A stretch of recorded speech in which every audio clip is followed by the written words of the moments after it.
In a quiet corner of Denmark, where progress arrives slowly, if it arrives at all, lives a man named Jesper. A curious fellow, part woodworker, part YouTuber, part... I'm not entirely sure. But he looks at pallets, actual rubbish, and declares, "Yes, I shall make furniture from this." And somehow, people watch him do it. For 5 years, he has battled nails, glue, gravity, and his own ideas. He has turned disasters into videos, mistakes into teaching moments, and questionable judgment into a career. This is his journey. The wins, the blunders, the projects that soared, and the ones that were educational. We begin with a Spanish chair made from pallets. Then wander through doors, workshops, monologues about Blade Runner, and whatever else escaped his brain. Some stories you know, some he probably hoped you'd never see. Together, they reveal how Jesper accidentally built a life out of wood, chaos, and the internet. So, gather round. Welcome to another chapter of Jesper Makes. A saga carved slowly, very slowly, by a stubborn Dane who refuses to buy proper lumber.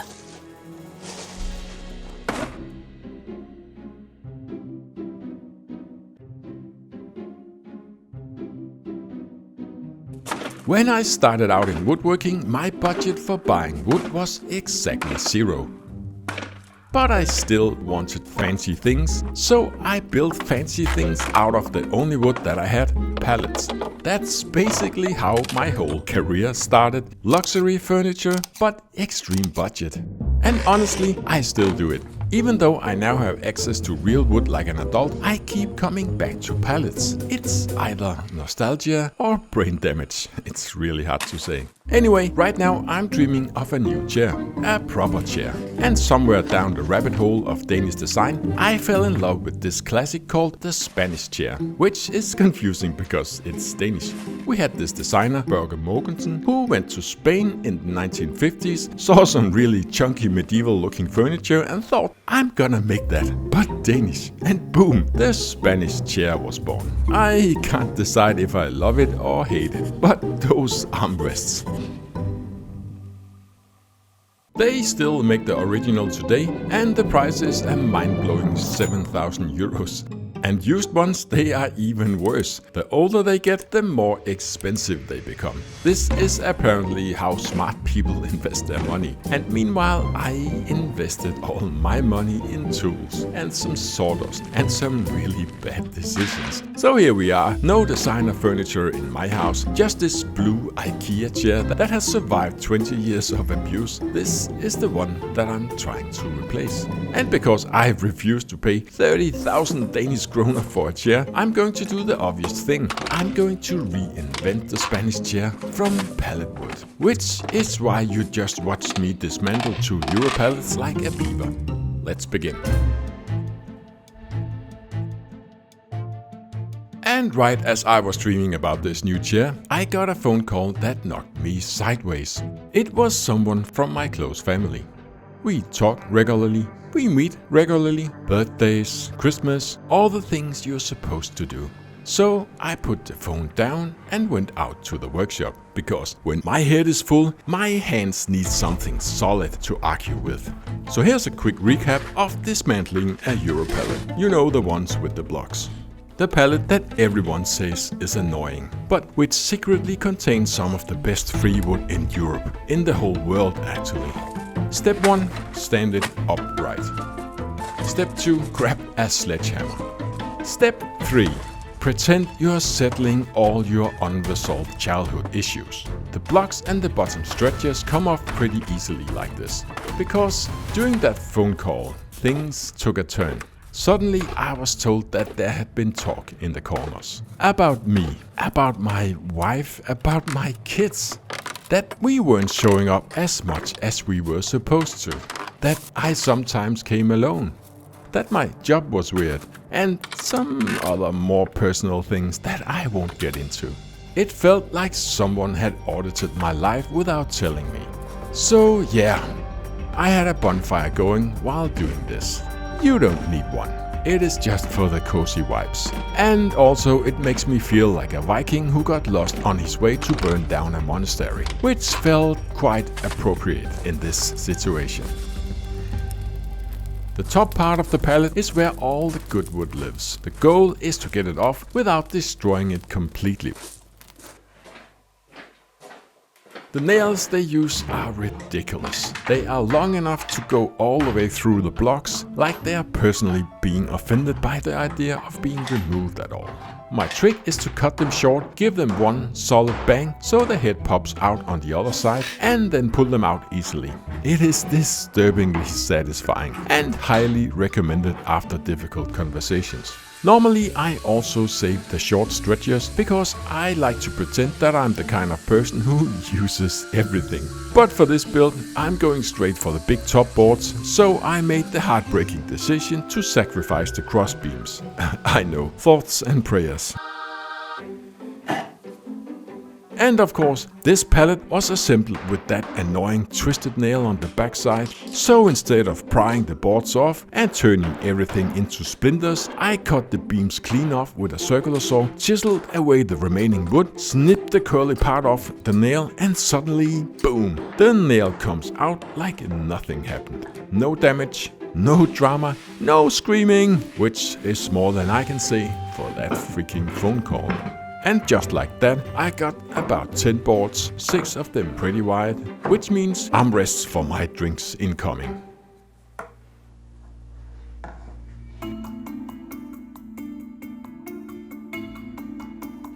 While the phone call was boiling in my brain, I started sanding the boards. I finally got my drum sander assembled and running, so I ran all the boards through it. Honestly, any sander or belt sander will do. Just get the faces clean and flat so the glue has good contact. Because the boards are great, but they are only about 20 millimeters thick. And for a chair that needs to support my body weight, my thoughts, and possibly a plate of nachos on each armrest, I need something sturdier. So once both sides are sanded, I start laminating them together. This is one of the most overlooked superpowers in woodworking. You can almost make any thickness of wood you want by gluing pieces together. It is like cheating. Every time I do it, some wise philosopher in the comment section appears to announce that the glue joint will break in 6 months. Scroll down, they are probably already writing about it. If not, just take a look at the comments of my pallet block coffee table video. That thing is basically a maze of overlapping glue surfaces. It has been almost 5 years and not a single crack, and people are still commenting about it. Anyway, rant over. So I spread the glue and clamped the boards together.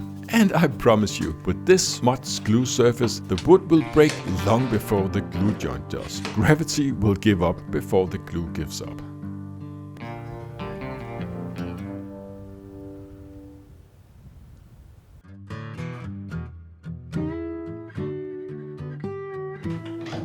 The next day I finally have some thick boards to work with. Time to pretend I'm a professional designer and not just a man who glued some pallet slabs together. I look at my sketches and distribute the shapes across the boards before cutting everything to rough size.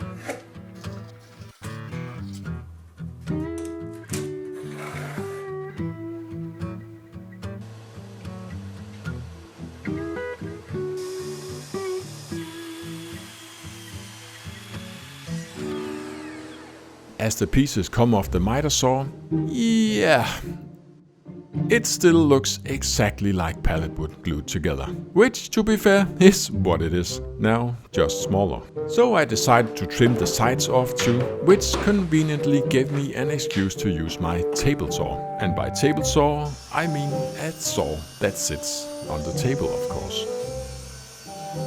With the edges cleaned up, I'm one tiny step closer to making my 30,000 kroner designer chair from garbage wood. Mogensen would be rolling in his grave, but whatever. Now the legs of the Spanish chair angle inward, so I start playing with angles. And after some testing, some thinking and some panicking, I land on about 9.5 degrees for the back legs. It just looks right. And since I want the backrest to actually be comfortable and not feel like sitting up against a medieval torture device, I tilt the top of the leg backwards too, also about 9.5 degrees. Nice and symmetrical designer furniture. Order, geometry, lines that make sense. This is designer furniture. Danish designer furniture, not Hobbiton. I want the armrests to be parallel to the floor, mostly so my drinks and snacks won't slide off. And that means the spot where the armrests meets the back legs also needs to be cut at the same 9.5 degree angle.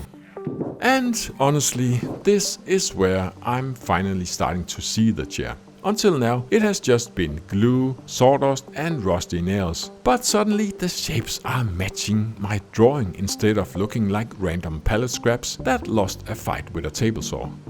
I also figured out a good angle for the front legs, around 5 degrees inward. It gives the chair a bit of that designer stance, like it's posing for a magazine, but still stable enough that it won't collapse when I sit down with too many snacks. So it is time to start putting pieces together.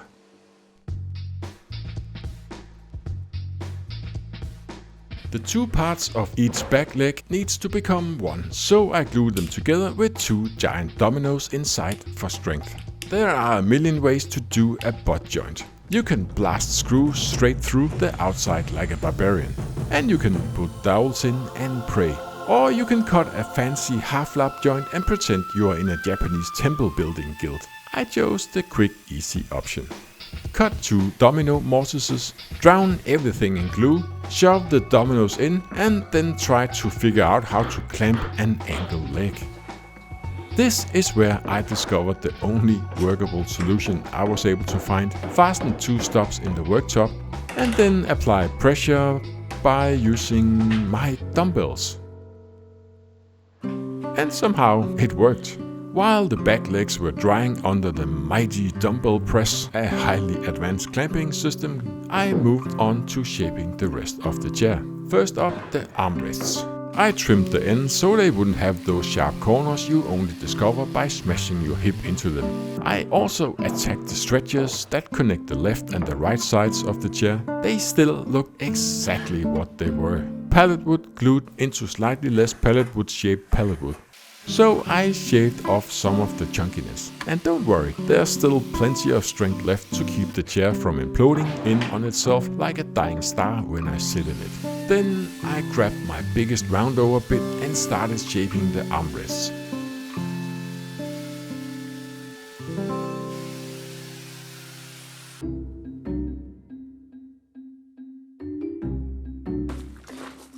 Right in the middle of all of that, my youngest daughter dropped by. She likes to paint, and that is actual paintings, not walls. So we did what we have done so many times before. We worked side by side in the workshop. She painted, I shaped wood, and there was paint and sawdust everywhere. I still got a lot done on the chair, but honestly, that wasn't the point. It was just one of those really good days. The kind where nothing needs fixing. But the phone call was still there, rattling around in my head like a loose screw I couldn't quite reach. I kept wondering, did I actually do something wrong? I couldn't see it. We have always been very honest about what is going on in our house. Someone needing help, someone having health issues, us just trying to keep everything afloat and moving. Sometimes we say no to stuff, not because we don't care, but because there's already too much going on. And apparently that's not a valid reason in some families. There's this unwritten rule: you show up to everything unless you're dead or physically stuck on another continent. Staying home to film a video? That doesn't really count. The next day was a simply day. The Domino joiner absolutely shines here, quietly stitching everything together with invisible joinery like some polite little woodworking ninja. Pre-Domino Jesper would have just blasted screws in from the outside and called it rustic. And if I was feeling fancy, I could plug the holes and pretend it was intentional. But now I'm a man of culture. The armrests went on beautifully, connecting the back and the front legs like they actually belong together. At this point, I could already feel myself sitting in the chair. Beer in one hand, pizza slice in the other. I added dominoes to the stretchers connecting the left and the right side, and suddenly the chair looked less like pallet wood and more like something that might survive my body weight. The last pieces were the stretchers under the armrests, where the seat will attach. I made them wider at the back because, load distribution sounded very clever at the time. But now I think they look too chunky. So I ran them through the table saw until they felt right.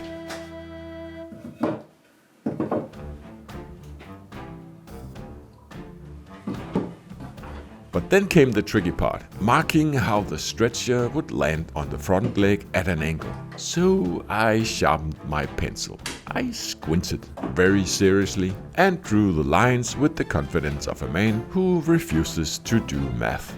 And there was nothing left to do but to start chopping a mortise into the front leg. And try not to think about the fact that if I messed this up, I would be back outside dismantling another pallet. So naturally, the mortise landed right on top of a massive knot. Perfect. But nothing a sharp chisel and a grumpy middle-aged old man can't handle.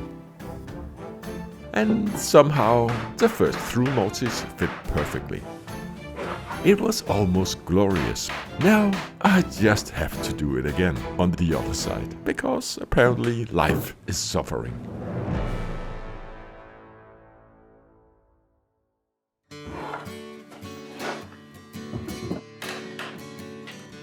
With the two through mortises finished on the front legs, all I needed to do was cut the stretchers to length and attach them to the back legs. A simple task, a formality, a victory lap.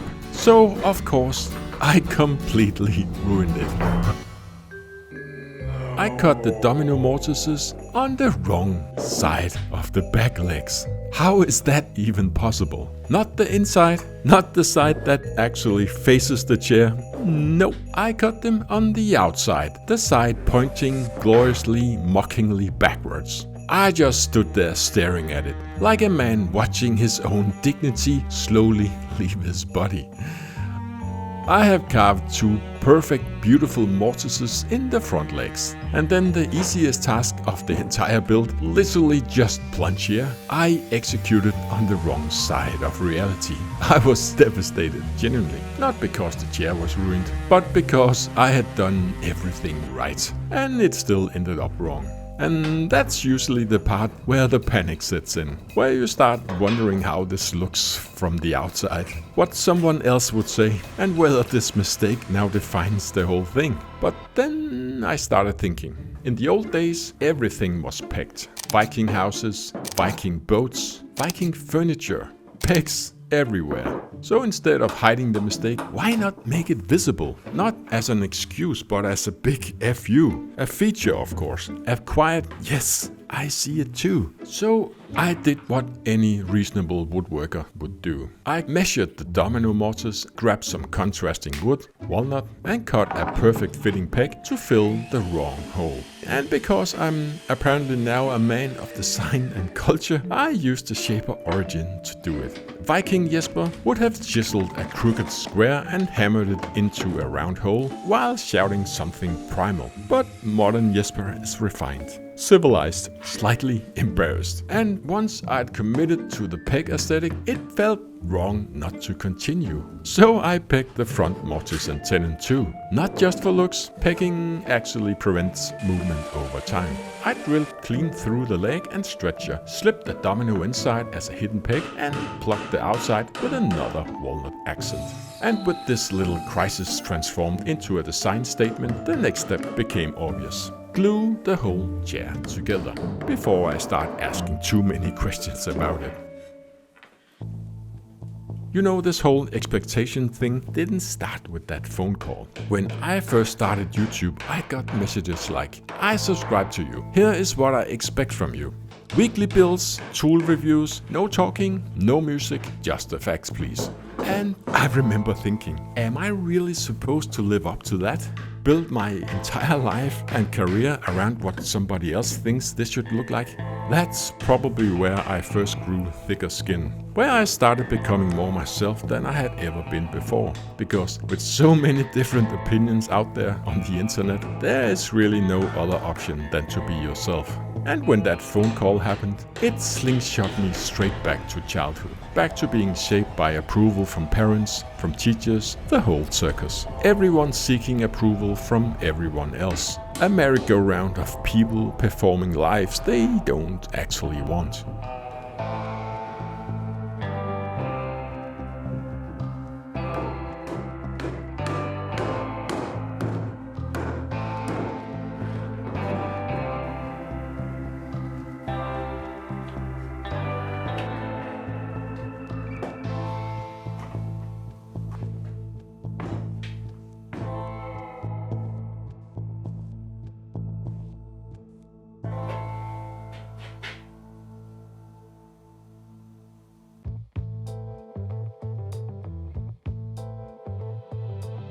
Somewhere in the middle of all this wood gluing, mortise pecking chaos, a new problem popped into my brain.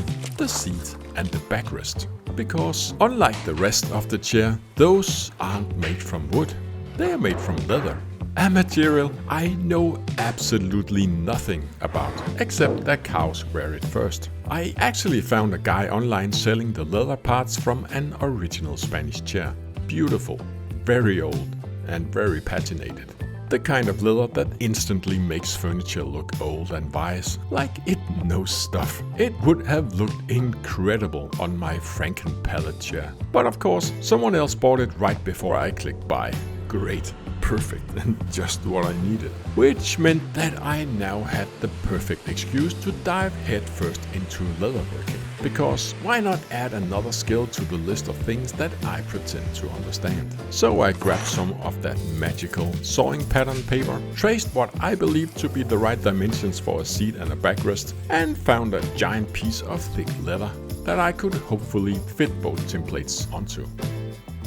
And because I was absolutely terrified of cutting into that big expensive sheet, I did the sensible thing. I delayed it by sanding the chair even more, like aggressively. Trust me, by the time I rolled out the leather sheet again, that chair was smoother than my social skills at age 15, which coincidentally was also the age where I started to worry about what other people might think of me. Eventually though, there was no more sanding left to hide behind. I taped the templates onto the leather. No way out now. I have zero knowledge of leather cutting, so what you are about to witness is my very first attempt. I had a cheap leather knife someone gave me years ago and I just went for it. No rules, no traditions, and no one to impress but myself. And then I remembered I owned this tiny Bluetooth microphone, so I clipped it to my sleeve. Why? Because cutting thick leather makes the most glorious ASMR sound. Better than chisels, planers, better than a sharp saw biting into walnut. Just listen.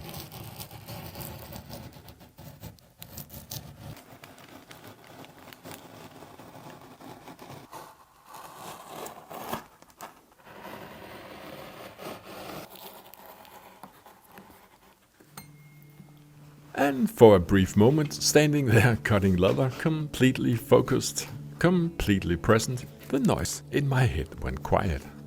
No voices, no expectations, no one asking if I was sure I was doing it right. Just hands, material, and sound.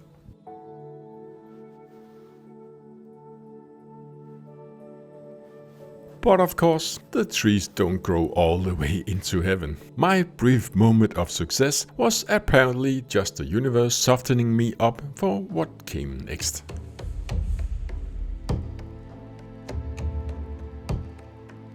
Because next came the wood finish. And this is where things got personal.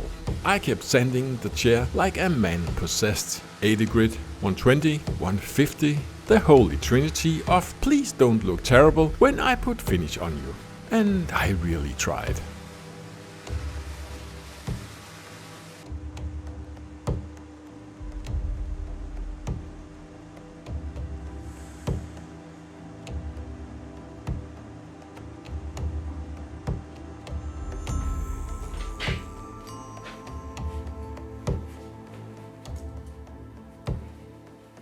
Then I mixed up ruby monocoat oil plus 2C in the color light roast, because I love that color. My poplar shelves at home look amazing with it.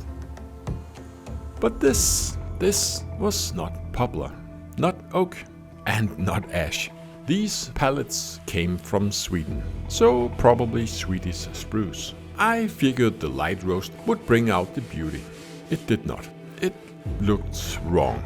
Not broken, not unfinished, just off. Like old dishwater pretending to be coffee. And I hate that. So I did what has apparently become my official response to uncomfortable judgments. I burned the chair.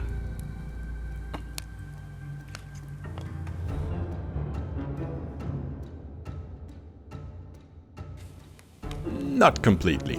I didn't throw the chair into the bonfire. I just made a bonfire. You know, for coziness, and for the video, and for my mental health. Then I grabbed the weed burner and charred the chair. All of it. Fire has become a bit of a theme in my woodworking. It does two very useful things. First, it removes your failed wood finish faster than any sandpaper on earth. And second, it gives the wood an older, deeper tone even after you sand most of the burn marks off again. Which is what I want. I want this chair to look old. It also makes the surface feel smoother, which I like. I know, it's weird. I'm weird, but we covered this.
After sanding the whole thing again, because apparently sanding is my coping mechanism, I went darker. Something rich enough to hide my mistakes, but honest enough to still show the wood.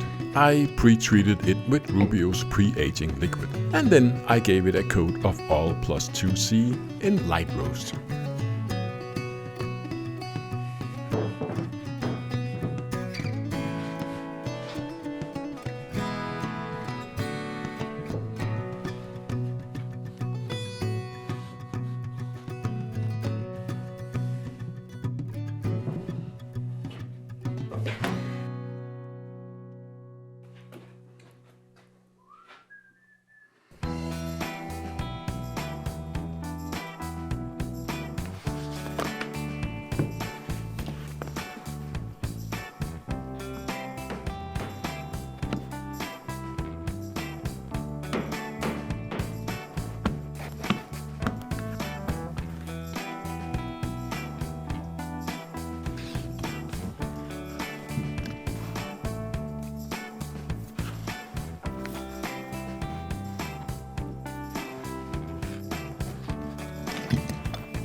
Meanwhile, I finished the leather work. I added the metal rings to the backrest, cleaned up the edges as best as I could, and tried to look like someone who understands leathercraft, and not a man who just been winging it with a knife and a lot of hope.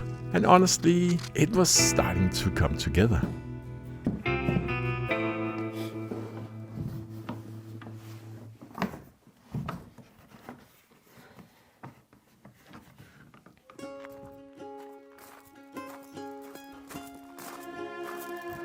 I carried the chair into the living room.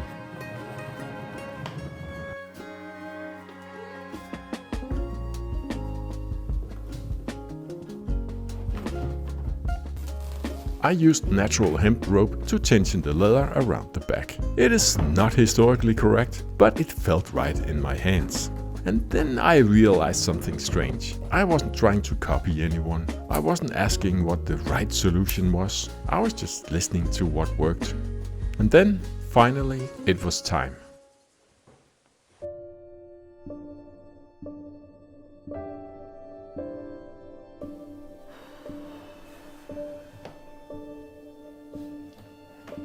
I sat down for the very first time, and for a moment everything just stopped. There was this strange feeling of calm, the kind that sneaks up upon you when you're really not chasing anything.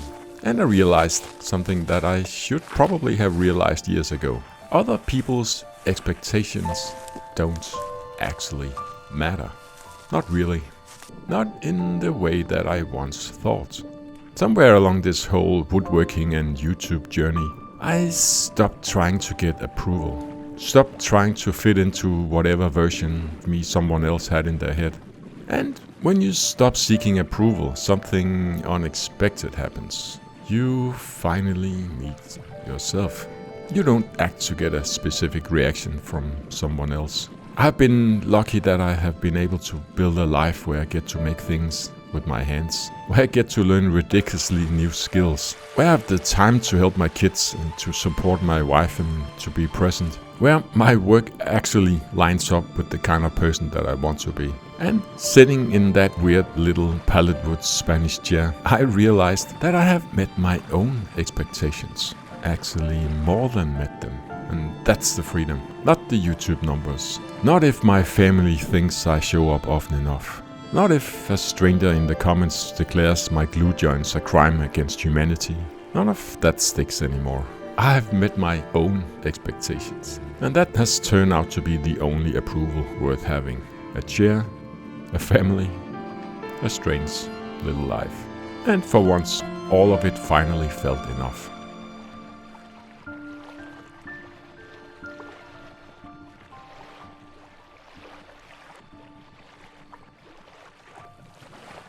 And so, the chair was finished. Not perfect, not correct, but finished enough. Jesper also made peace with his family by calling them and calmly explaining that rumors are no longer accepted currency. If anyone has something to say, they may speak directly. Messengers, whispers, and third-party interpretations have been politely removed from service. Or, as Jesper puts it, all messengers will be shot. For a brief moment, balance returned. Naturally, this is when Jesper went up to the attic and found his old records, which, as it turns out, was the beginning of Act 2 of this story.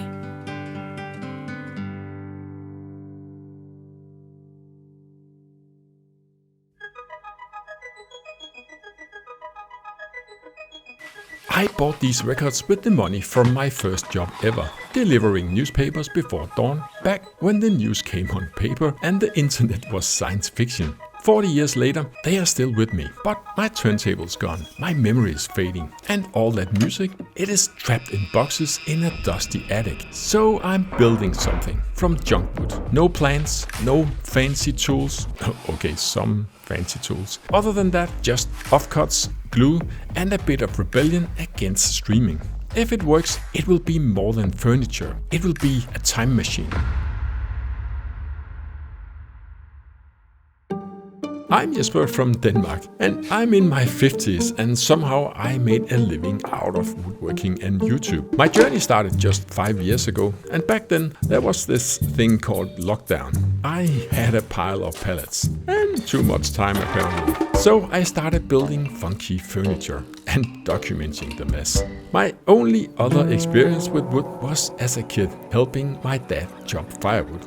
Back in the 80s, music lived on vinyl and movies played in cinemas or on tapes with tracking issues. News showed up as inky paper on your doorstep. And my job was delivering those newspapers every morning before school. My fingers got stained black from the ink, but it paid off literally. With my earnings, I started collecting music, Depeche Mode, Aha, and everything else that matched the mood of a kid trying to grow up in a small town. And now, decades later, those same records are back in my hands again. And I promoted myself to woodworker, which is a very official title that you earn by buying clamps. So here is the plan. Build a turntable cabinet from junk wood that could have come from the 1980s and might just survive until the 2080s. And maybe, just maybe, give those old songs and old feelings a place to live again. So I need wood, but not just any wood. No expensive slabs from a fancy lumberyard. This thing is going to be built entirely from offcuts, from junk wood and reclaimed wood, and maybe some reclaimed emotions too. First stop is the wood stash, or as my wife calls it, the reason we can't park in the garage. I start digging. There's plywood with mysterious stains on it, floorboards from a house that I don't remember working on, retired IKEA shelves, and some chunks of beads that I rescued from an 80s bowling alley. Which is perfect, because, like me, it already knows what it means to take a hit.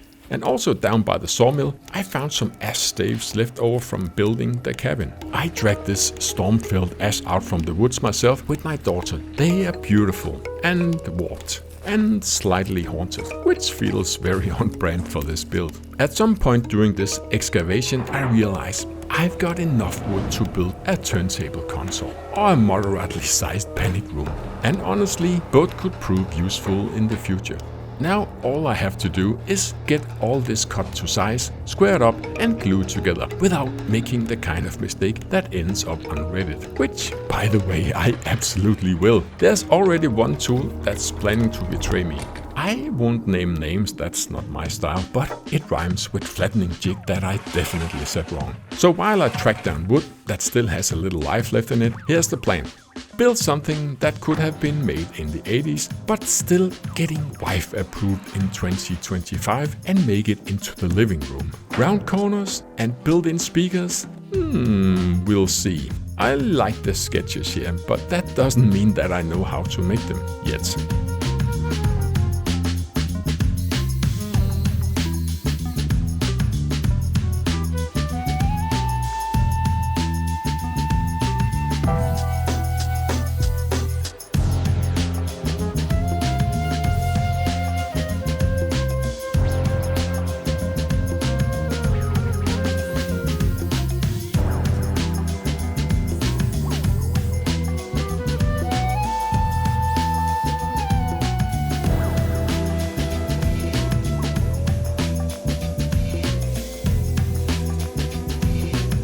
Now it is at least cut to length.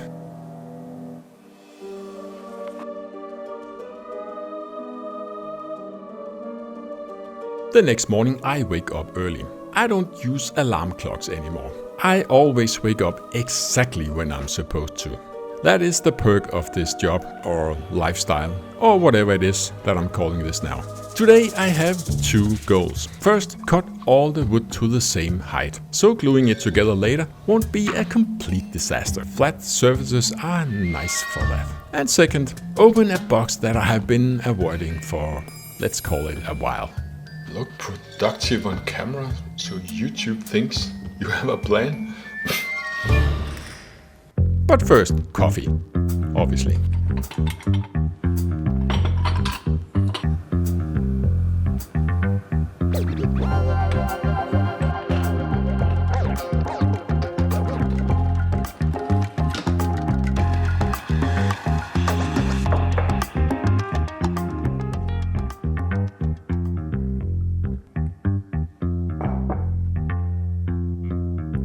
Back in the woodshop, I set the table saw to 5.5 centimeters, because that's the width that will magically become the height once it's all glued up, assuming my mat and all the starships in Star Wars align. Then I start feeding everything through the saw like I totally know what I'm doing, which I mostly do. Probably.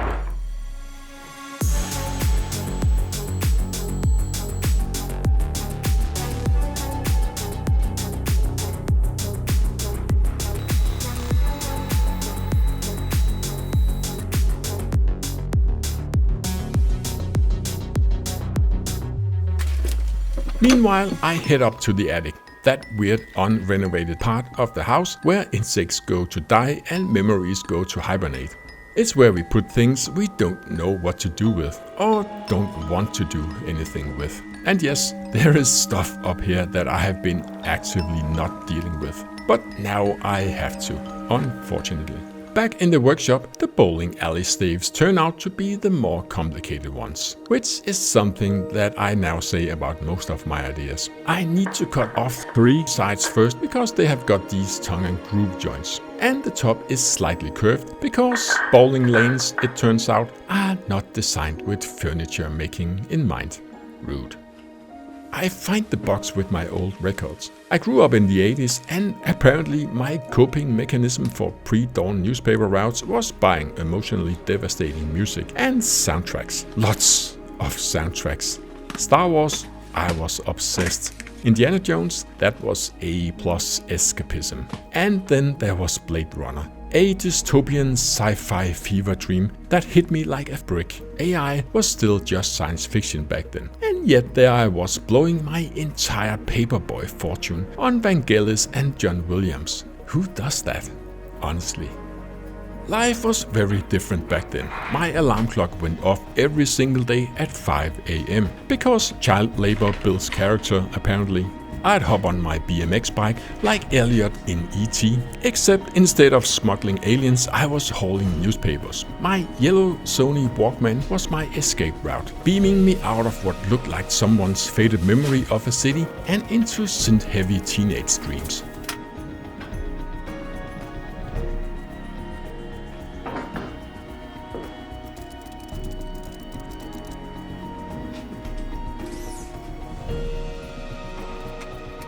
I'm starting the glue up. At this point, people usually ask me if glue alone is strong enough. Honestly, I don't know. But I have trusted worse things, like online shipping estimates for my turntable and speakers for this project. That's called foreshadowing, by the way.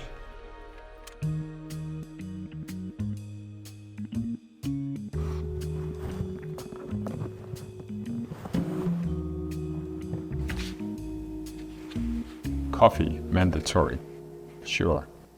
While I'm sawing or gluing up a project like this, I'm listening to music and getting ideas for the video that you're watching right now. So after brainstorming with my budget, I landed on getting the Argon Audio TT MK2 turntable and the Fenris A4 active speakers, so I just ordered it and I can't wait to start listening to my old records on this set. A big experience during this project was rediscovering the music from my teens. The lyrics seemed so simple at the time, so straightforward, but listening to them again many years later, some of them suddenly have had different meaning. I'm figuring out how to make the round corners, and I like the design where the staves just keep going round. So I guess I'll need to cut the wood at an angle. I'm not a Mac guy, but I know a corner is 90 degrees at least, so the angles I'm cutting the staves with must add up to 90, I guess.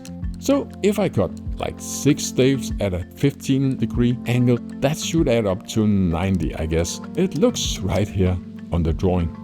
I'm gluing up the round corners, or what I hope will turn out as roundish corners, and now that I actually have ordered the speakers, I'm getting ideas. It would be great to not just hide the speakers behind some cloth, but be able to see them as a part of the design, like they were built in.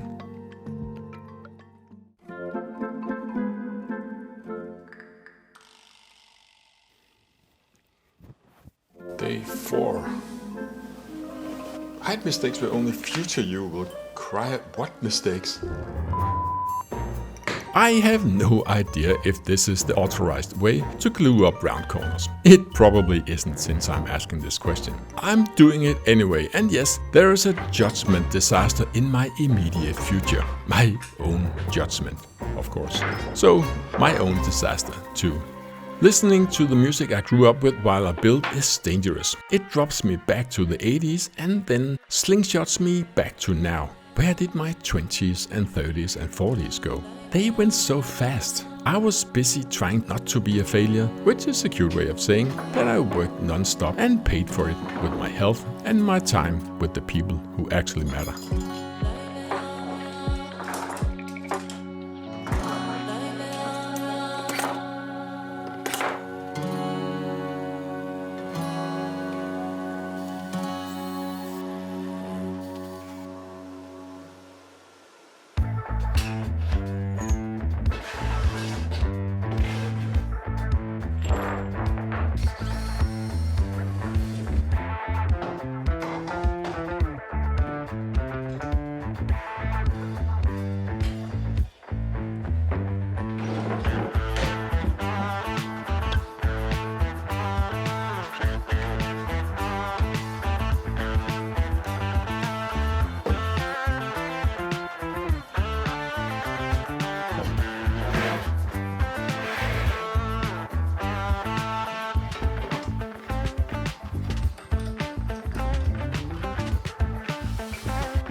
Back to the wood. This flattening jig is basically a human-powered CNC. It lets a router skim a big panel perfectly flat.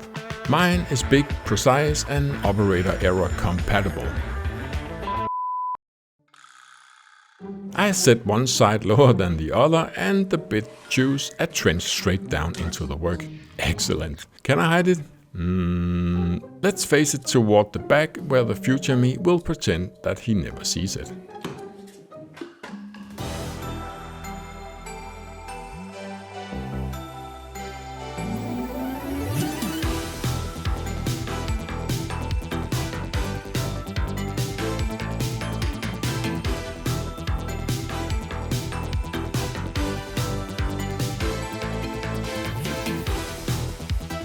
So height fixed, board flattened, I shave millimeters until the 5.5 centimeters become and close to 5, and close enough to keep the internet calm.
It's late. Coffee has become a personality trait. A little too much, perhaps. My plan was a dry fit with Dominoes, then pull it apart and clean up the inside corners the smart way, when the pieces are not put together. my plan does not survive contact with reality. It's very late when I decide to skip the dry fit, spread the glue on 4 straight pieces and the 4 corners, for then to cringe the whole octopus with strap clamps and go to bed completely unaware of the extra work that I just created for myself.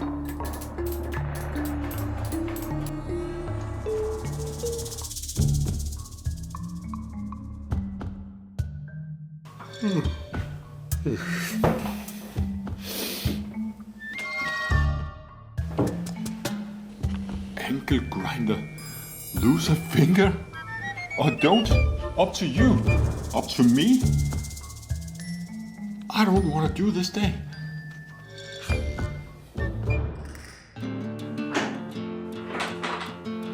Morning. Coffee, optimism, last night's quick let's just glue it now and fix problems tomorrow still seems like a grand idea.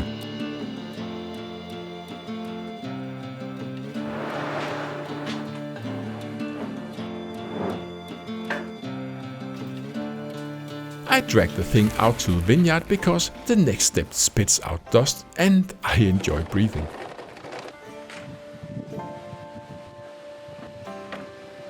I have 2 tools in mind for shaping, the angle grinder with a wood eating disc and the belt sander with the rounded nose. But foreshadowing, I didn't know that I would have to invent one too.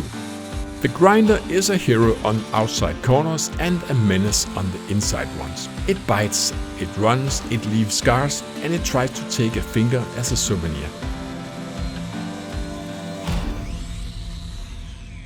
I decide to retire it before it retires me. And the belt sander, there's a proud little knob on the front that blocks it from reaching the corner. That's genius.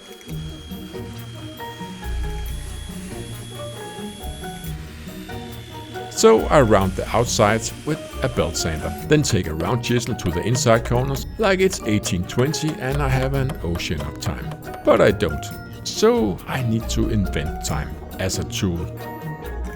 A piece of old PVC pipe just happens to match the inside radius. I tape a piece of sandpaper to both ends and now I got a perfectly done, perfectly effective inside corner sander. Is it authorized? No. Does it work? Yes.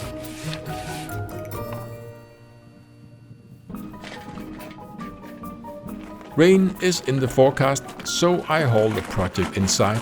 It's heavy, but this is the way I get my daily exercise. Oops.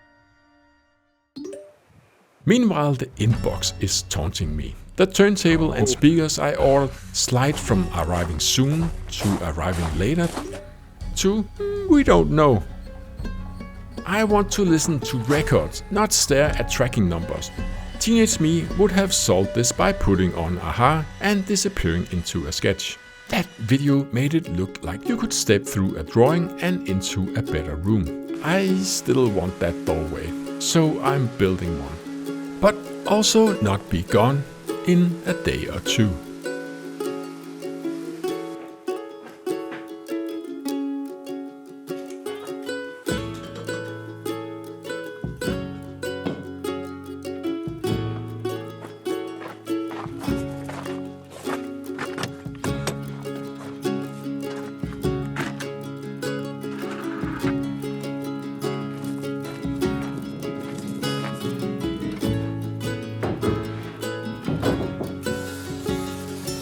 Back in the shop, I keep sanding, then cut shelves and dividers out of water-damaged birch plywood because character is just that, damage.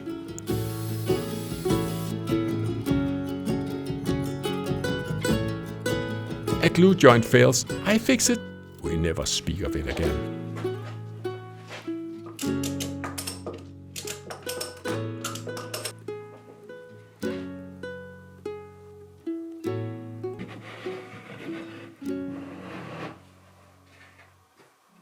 Later that day, I'm rewatching Blade Runner. Replicants get 4 years, and the worst part is they know it. Imagine being on a countdown and hearing every single second tick.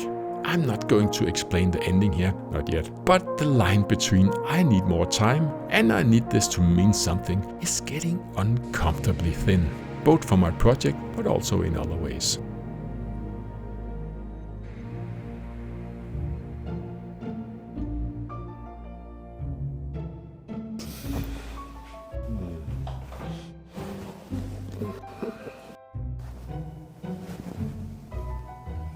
Wrong package? Do I get the wrong package?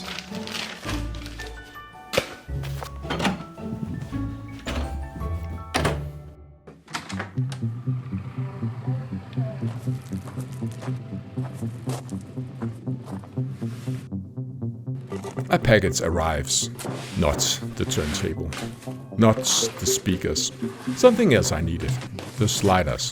This is a fun game I don't enjoy. I keep thinking about deadlines, real and imagined. The older I get, the faster the hours slide off the table, and you can't catch them. You can only decide how to spend the ones you still have on hand.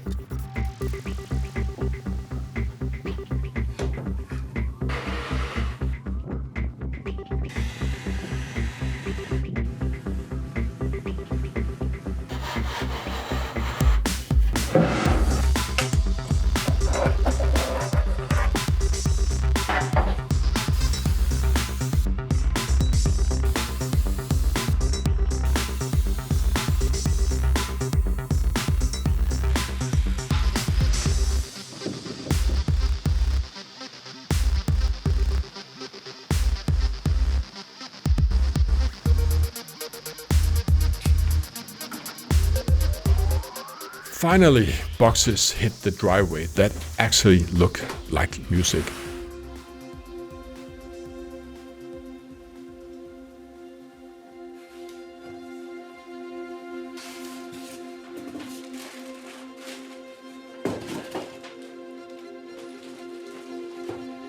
The speakers has these gentle radiused corners I want to echo, not hide. I want them visible, part of the design.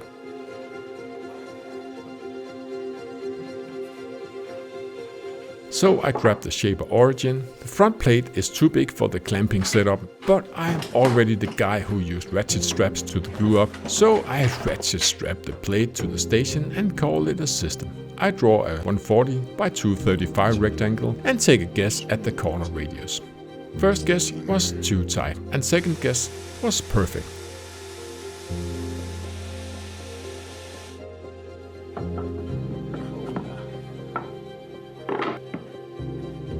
This speaker clicks in with the most satisfying fit of the entire build. Wow.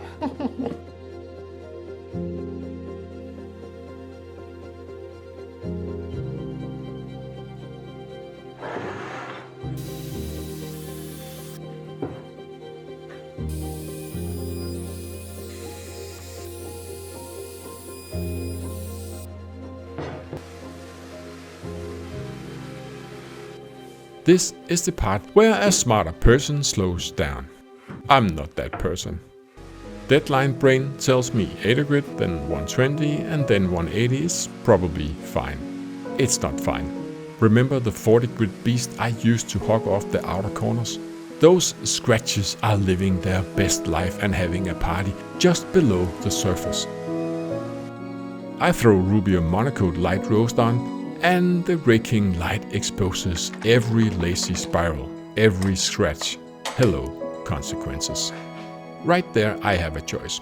Perfection or mercy. I chose mercy.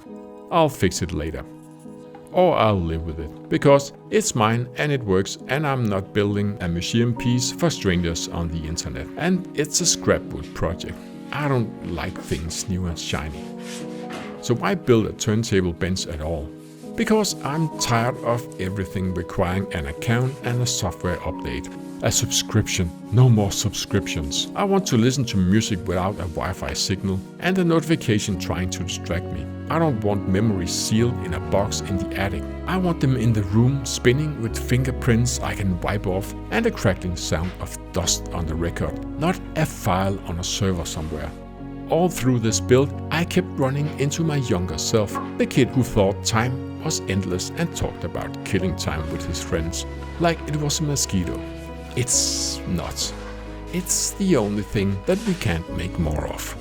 But I'm not gonna give you a motivational speak about that. I hate motivational speeches. Let's just watch a movie or listen to some music.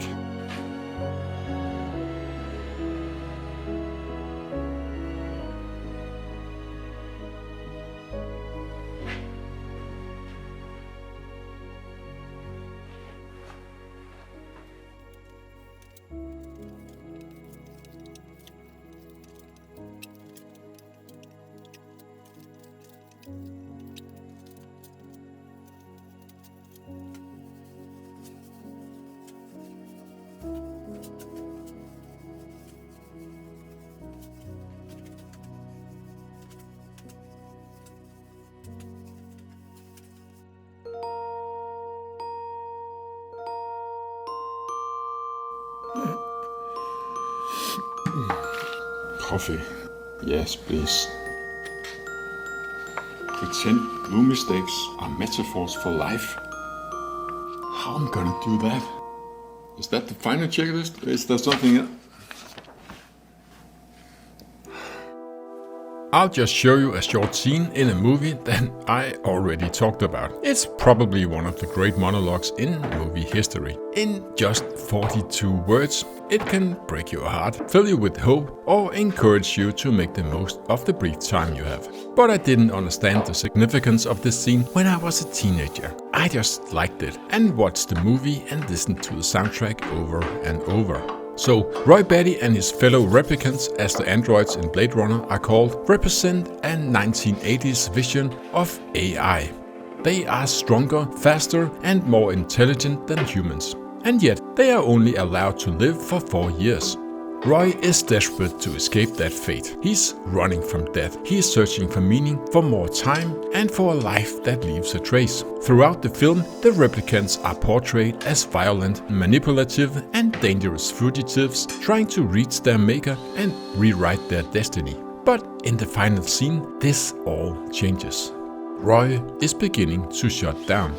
In this final scene, he chases his pursuer, Deckard, who is now helpless. In a desperate attempt to escape, Deckard jumps between 2 buildings and barely making it. He dangles from a ledge, gripping for life. Roy makes the same jump with effortless grace. Then he just stands there watching Deckard lose his strength, his grip. And just as Deckard slips, Roy does the unthinkable. He reaches out and saves him. This matters. Deckard is the enemy, a Blade Runner. But something has shifted.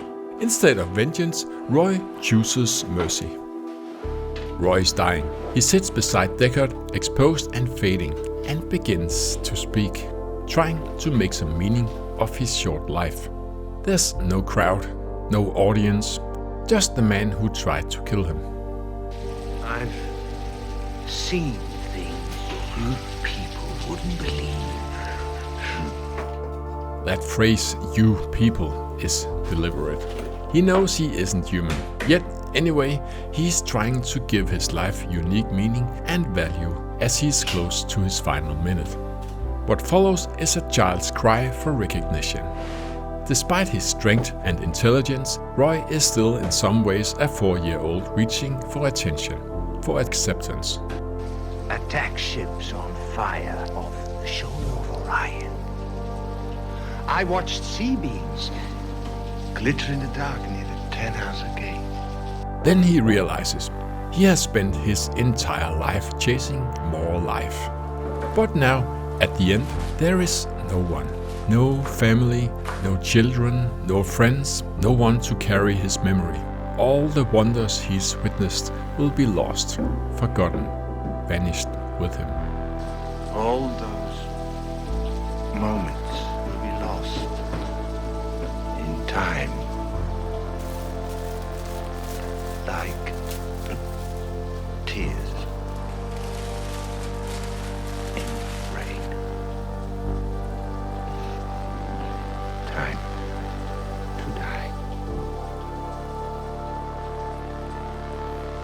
If you have seen Blade Runner, you know that Roy Batty throughout the movie descends through all stages of grief.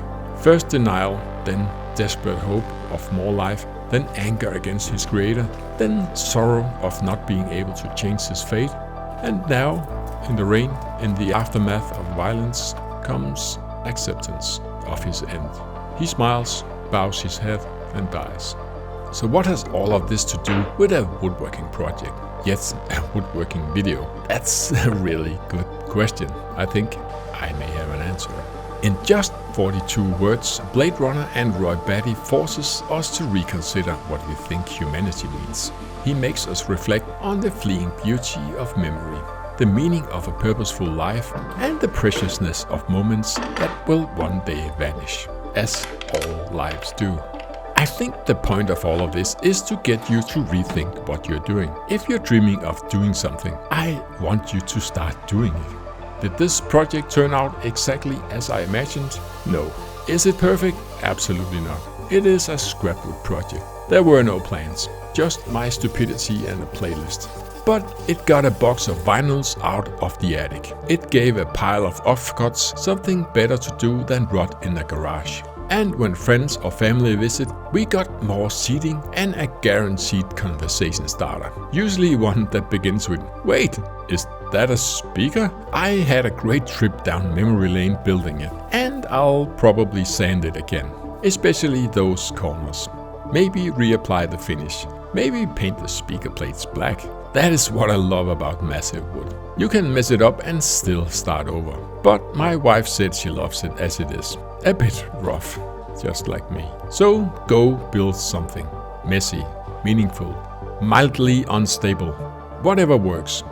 Because the only time left to build anything is, well, the time you have left. And now, let's activate this nostalgic, vinyl-powered, retro-futurist memory machine and pretend it's not just a bench with speakers in it.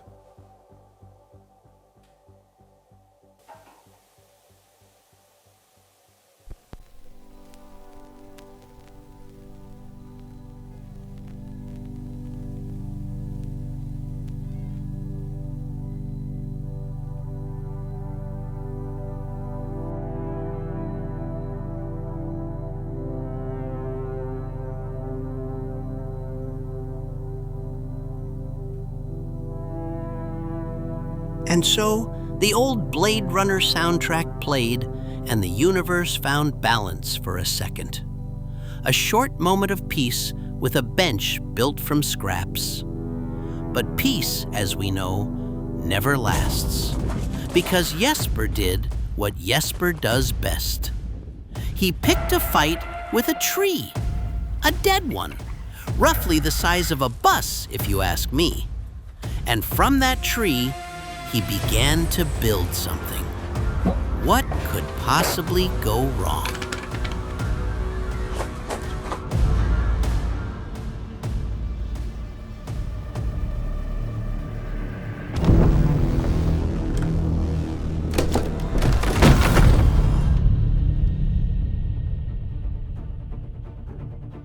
Did you ever have this feeling like you forgot something? Something that's coming back for you? It's not fear exactly, it's just a presence. My cat senses it too.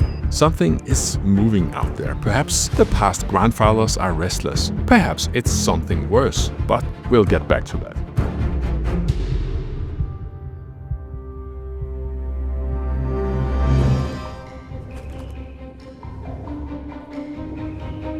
A few years back I got this old Norman fir. They are usually used for Christmas trees, but somebody forgot to harvest this one in time, so it just kept growing. I got it from the neighbor of my dad, and I remember clearly what my dad said the day I drove off with it to take it home. He said, "Do you really think you'll ever get to use this for anything else than firewood?" I didn't answer him then. I just smiled. But truth is, I wasn't sure. The log sat for years like a quiet dare from a man who always finished what he started. I didn't argue, but I remember. I always remember.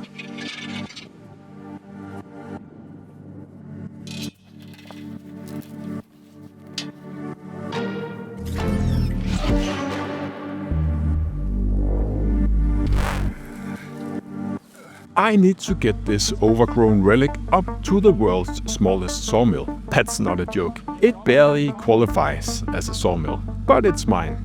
Getting this thing up to the mill is easy enough, but I'm honestly worried that the log is too big to go on the mill. So this could stop the project right there. Firewood, the foreshadowing coming true. As I thought, it is too long for the mill, so I get my chainsaw and cut off some of the fungus-eaten ends of the log. It's also way too wide for the saw to even begin the first cut, so I start trimming off the branch stubs sticking out in all directions. Then begins the trimming game. I find an angle where I can just make a small trim pass with the sawmill and make the first flat surface. Then I rotate it onto that flat surface and cut a parallel surface on the opposite side. Then comes a bit of a trim game, where the goal is to turn it into a square piece of timber that is at least 45 centimeters on all sides.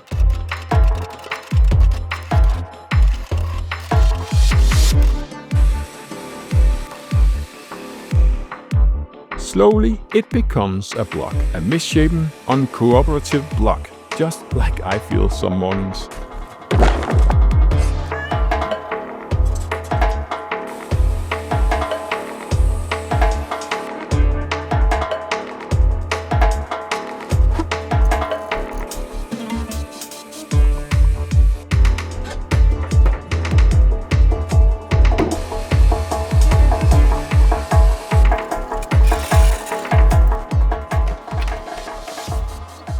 I slice it into boards, 10 cm or about 4-inch boards. Then posts, slowly from chaos to form, from doubt to shape, like all the best things. I will use these for the project. Wait, did I even mention the project?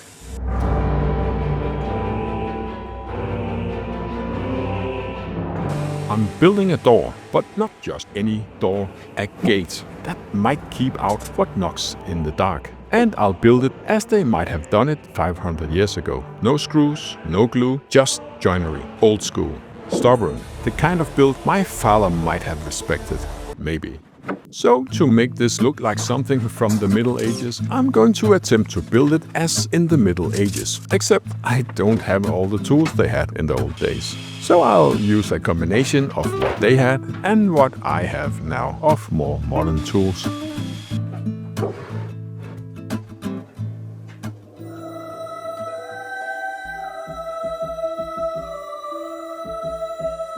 Cutting precisely with a small mill is nearly impossible. This lumber is almost square and almost 10 cm in width, and not even close to being straight. But this is Denmark, and we accept not being completely straight, and also hand-hewn timber in the Middle Ages wasn't too straight anyway. After cutting some pieces to length, I began on the joinery. The frame of the door will be put together with mortise and tenon joinery, which basically means you save the end of one piece of wood to fit in a hole in the other piece of wood. And I start by making tenons on the horizontal posts. This could be done with a handsaw and an axe, but I have this circular saw where you can mount a groove cutter instead of a blade. I don't know if anyone has ever used this to cut tenons, but it's super efficient to remove a lot of material fast. Which is what we need here. The joint in the top and the bottom corners will be open mortise and tenon joints, or a corner bridle joint to be even more specific. And the other tool that is good at removing a lot of material fast is an auger drill bit. I do experiment with using a circular saw on the open mortises, but a good old-fashioned western handsaw and some axe and chisel action to remove the material is one of the best ways.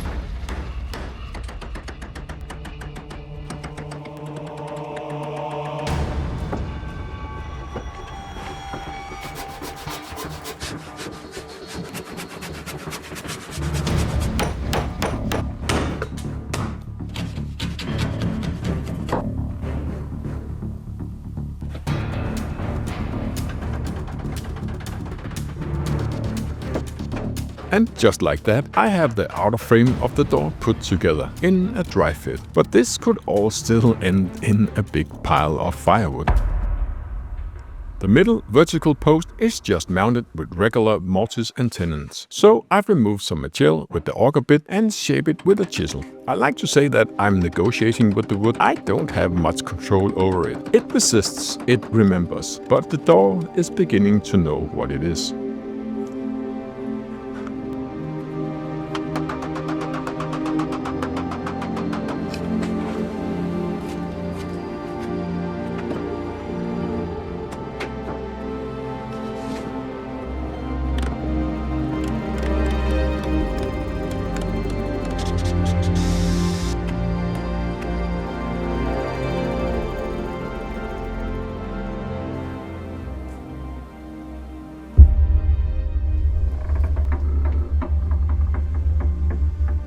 I could hang the door now, but I know how that ends. With sag and drag.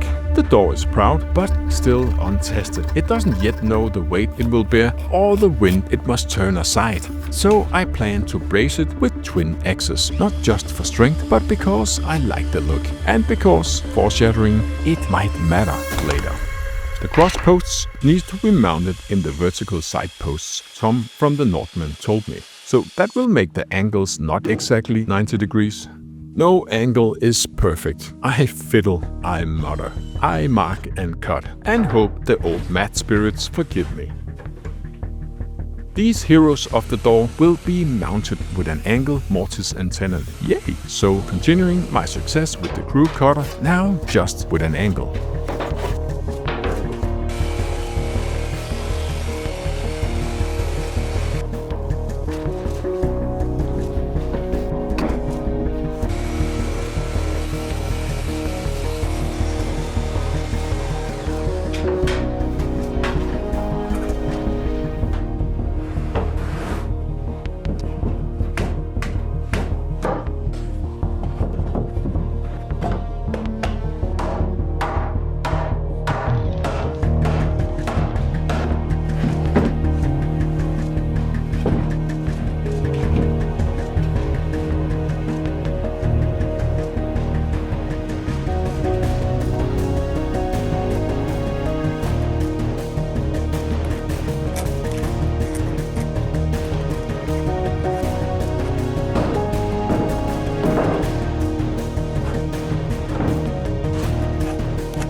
The next step is making angle mortises. So after marking them out, some more material removal with an auger bit and some chisel action. And a quick dry fit with 2 of the 4X pieces. And it seems to be going pretty well. And we're a bit further away from making firewood. Because I'm not going to make firewood out of this log. Do you hear me up there? And I think the door listens. And I think it starts to believe me.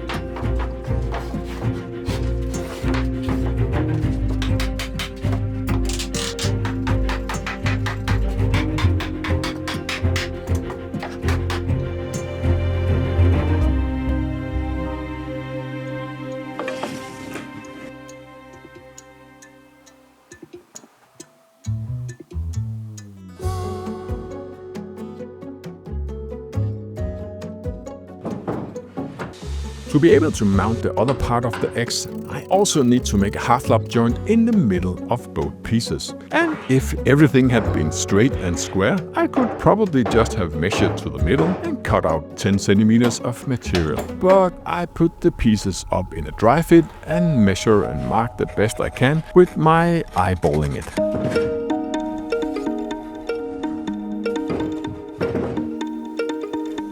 And And there are 1,000 ways to remove half of the material at a slight angle to a certain depth, but I found that this little handy circular saw can cut at an angle and at a certain depth repeatedly. So that was what I used.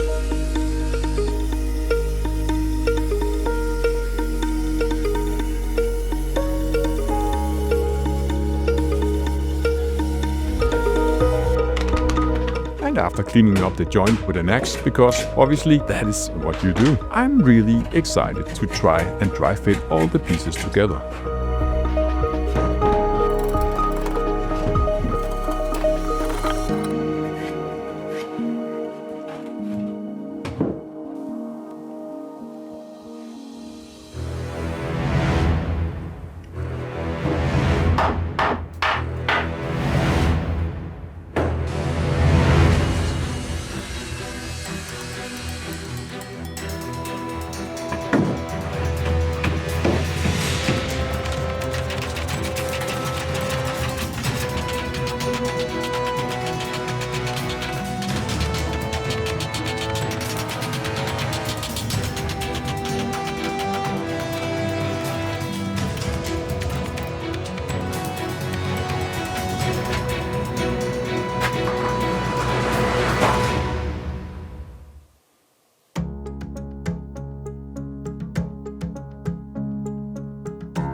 I'm preparing to put this thing together, and I'm doing that with wooden pegs.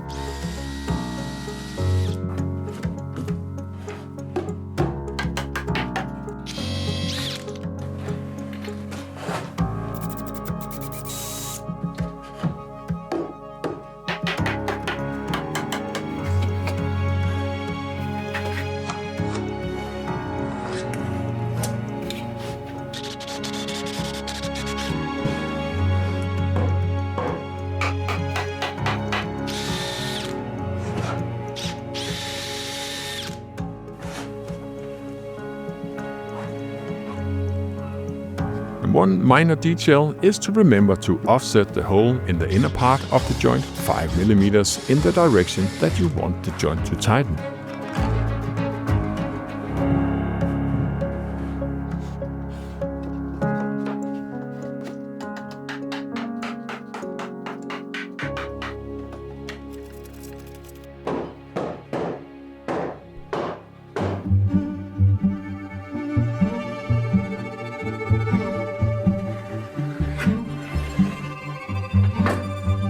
There are 8 triangles in the store now, 8 little islands, and they need filling. And to do that in a proper manner, I will carve out a groove on all sides. So I'm making it very clear where the groove needs to be cut while the door is still assembled.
With the grooves cut, it is finally time to hammer the pegs in. And there is absolutely no turning back now.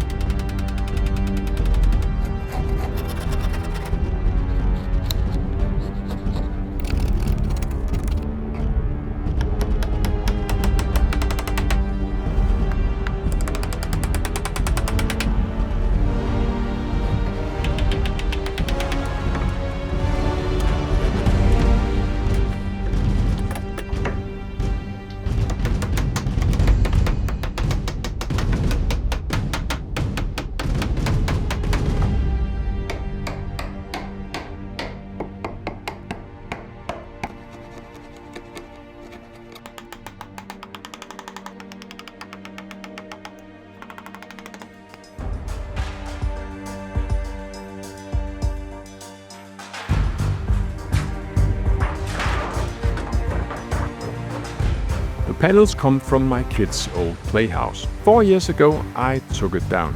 They had outgrown it, but of course I kept the boards. Now those boards return. Wood that once kept out rain and made a space for joy now guards the dark again. The door carries memories of childhood, of time, of what we leave behind and what we carry forward.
Outside now.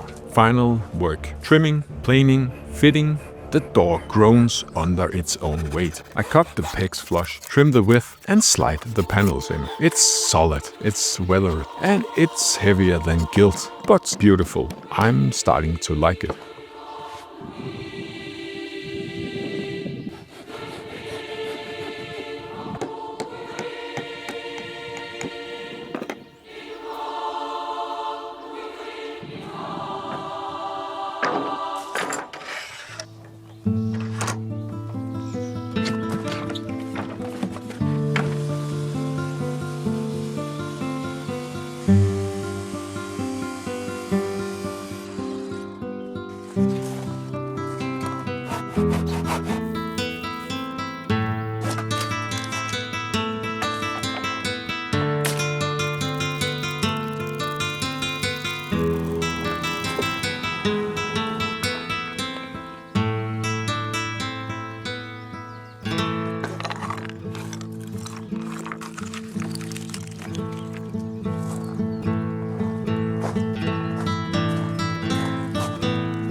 Yes, I burn it. I know I said I wouldn't make firewood, but this burn is ancient, protective, a method used by the oldest of the old ones. Char the surface to resist rot and fire. Blacken it, harden it. It becomes something else. Dark, sharp, proud, and it looks old straight away.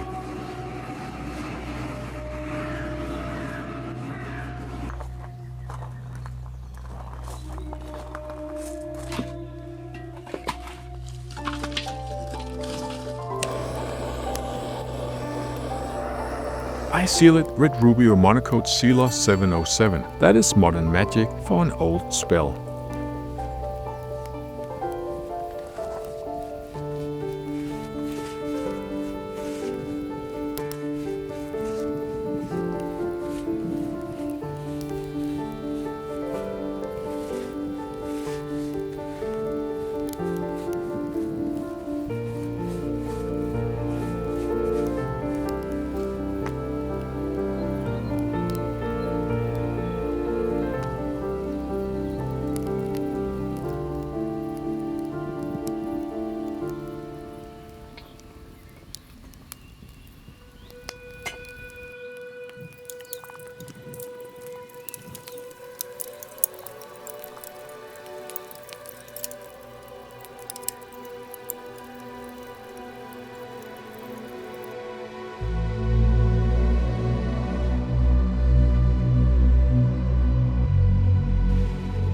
Yes, I named it. Of course I did. Naming doors is perfectly normal. Tolkien did it, IKEA does it, and I'm somewhere between those two. And now comes the moment. My dad's voice still echoes. Do you really think you'll ever do anything with this? I think he was half joking or half hoping that I would prove him wrong. I did spend my entire childhood chopping firewood, and now that I'm hanging this door, heavy as legacy, I think he might have nodded quietly, like he did when I got something right, but never really said anything.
It's hung, it holds, and just in time, because I finally remembered what I forgot, the thing that was coming.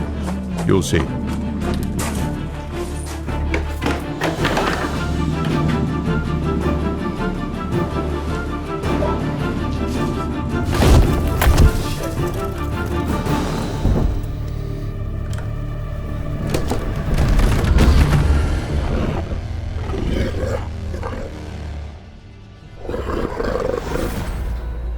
Just like that, Jesper had finished his first timber frame door.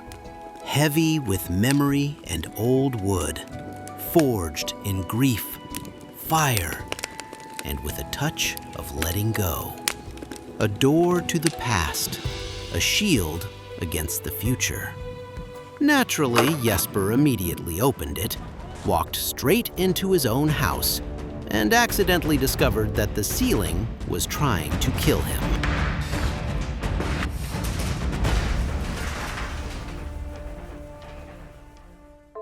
Hi, I'm Jesper. I'm a beginner woodworker from Denmark.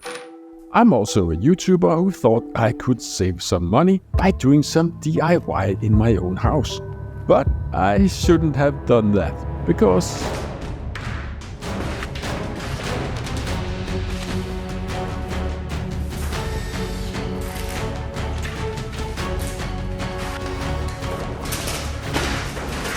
welcome to a year in my life. This story begins in... It all started so innocently. My wife and I had a celebration coming up in May, and in a moment of pure optimism or delusion, we decided, hey, let's host it here at home and save some money, because that always goes well. Since it had been a while since we last painted the living room and the kitchen, we figured a quick refresh would do the trick. Nothing major, just a bit of paint, maybe some minor touch-ups, and then I looked up. We have this rafter ceiling running through both rooms, and it has always annoyed me. It's lower than the rest of the house. It makes the space feel dark and cramped, and worst of all, I've always had this suspicion that it was hiding something. And now that I was actually paying attention to it, I noticed something new. It was sagging. A lot.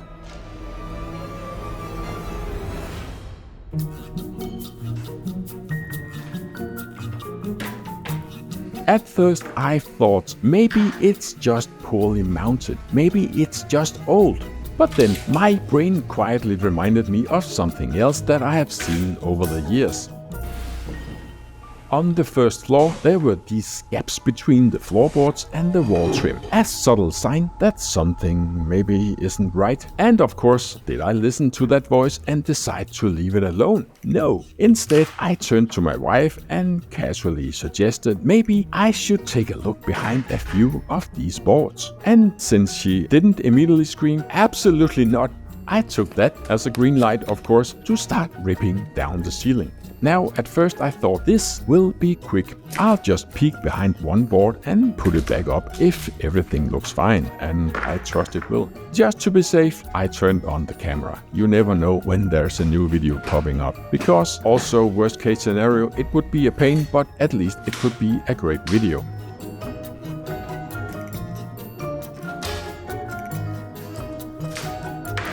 Well, the first thing I found behind the board was another board, so I kept going. Then I found a hole in the wall, then random layers of insulation, and then in the middle of all that DIY archaeology, I spotted something that made my stomach drop. A broken wheat plaster ceiling with ornamental stucco decorations. Now, I'm not entirely sure what these types of ornate plaster decorations are called in English, but in Danish we call them stuk. I have this exact kind of decoration in my office, which still has its original ceiling from 100 years ago. It's beautiful, it is solid, and it is still in almost perfect shape. And here, hidden above an awful 90s ceiling, was another one, except this one had been smashed to hell. Why? Because some absolute genius from the past decided to remove walls, bash holes into plaster, and slap up a lowered ceiling to cover up the mess. They removed 2 load-bearing walls. Yes, load-bearing. They smashed through a handcrafted ceiling that took actual craftsmanship to make, and they covered it up with the cheapest possible 90s tongue-and-groove panels, a crime against architecture. And now, thanks to them, my ceiling was sinking into my living room.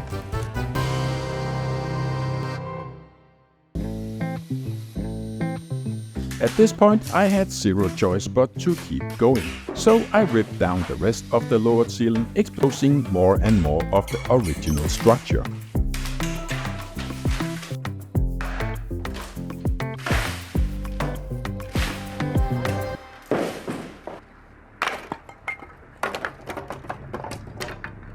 And let me tell you, it just kept getting worse. Some of the original rafters were completely rotten. The worst sacking was exactly where the load-bearing walls used to be.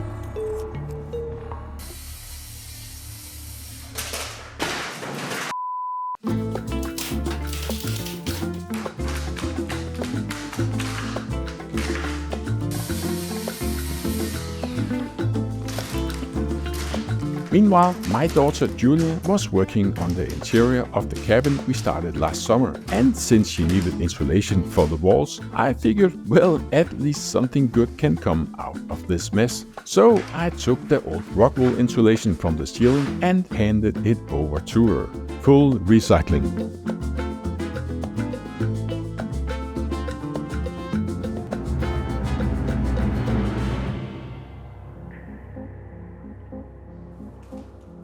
With the last pieces of the lowered ceiling gone, I could finally see the entire ruined ceiling in all its tragic glory. And the more I looked, the more I realized that this was no longer just a quick renovation. This was a full-on reconstruction. I needed to replace the rotten rafters, fix the insulation, and rebuild the ceiling from scratch. So I relocated the kitchen into my office, which now doubled as a kitchen, living room, and also a workshop, and covered the floor with protective cardboard, because things were about to get messy, I thought.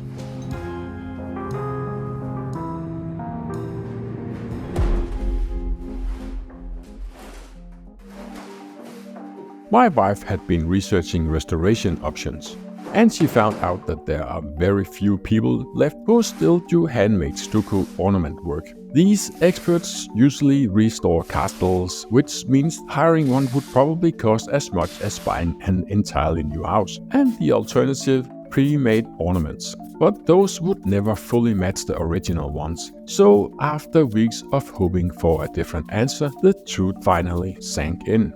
There was only one option. I had to take the original ceiling down.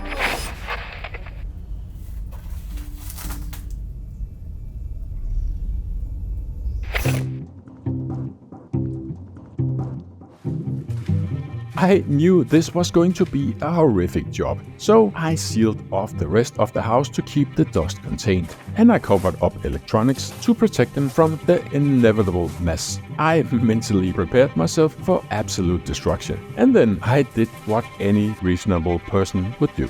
I tried to hire someone else to do it. I found a guy, he agreed, we set a price, we scheduled a weekend, and then he never showed up. So now there was no escaping it. I grabbed my dust mask, pulled on my gloves, and got to work.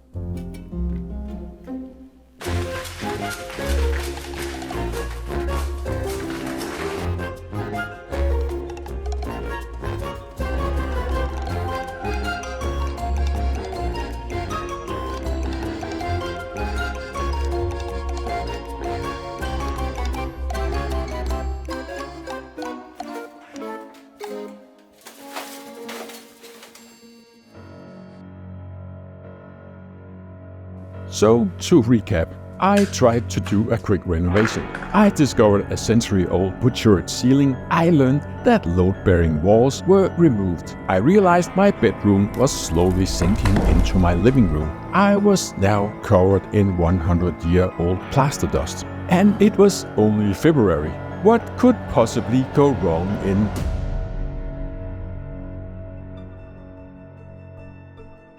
At this point, I had accepted my fate and had called for real help in the shape and form of my friend Jonas, who happens to work as a contractor, a real one. And sure enough, when Jonas arrived on Monday to take a look at the structural work, he took one look at the ceiling and said, "Yeah, this is bad." Jonas pulled down a few lats to reveal some structural beams. We found fully rotted structural beams, and these weren't just any beams. They weren't just 100 years old, they were from a previous house built here in the 1800s. And they were supposed to be holding up my entire second floor. That's right, my bedroom was being supported by two ancient wooden beams that probably should have retired a century ago. And to make things even better, those beams had originally been supported by load-bearing walls that someone had very confidently removed. So now, instead of actual walls, they had left behind two lonely, overworked beams struggling to hold up everything. This was not great news, so Jonas asked the most important question of the day. "Are you still using the upstairs?" And I said, "Yeah, that's our bedroom." Jonas sprints to the car, comes back with steel props and starts jacking up the entire ceiling. So within minutes, my house had suddenly gained a new indoor jungle gym of adjustable steel props holding up the sagging beams and essentially stopping my bedroom from becoming my living room. And just to confirm our suspicions, Jonas managed to jack the ceiling back up by 5 to 10 centimeters. This was definitely the reason it was sagging.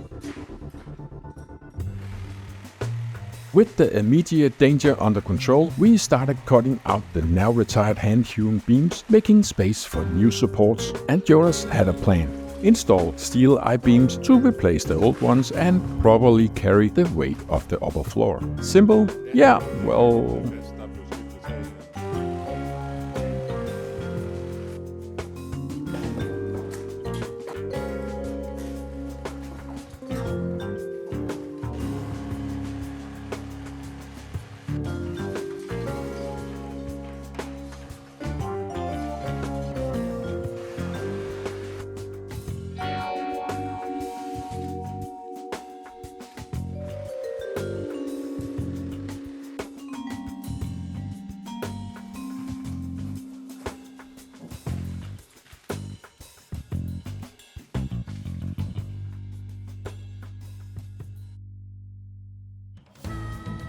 Finding someone who could cut custom steel beams to the exact size we needed was easier than expected thanks to Jonas's contacts.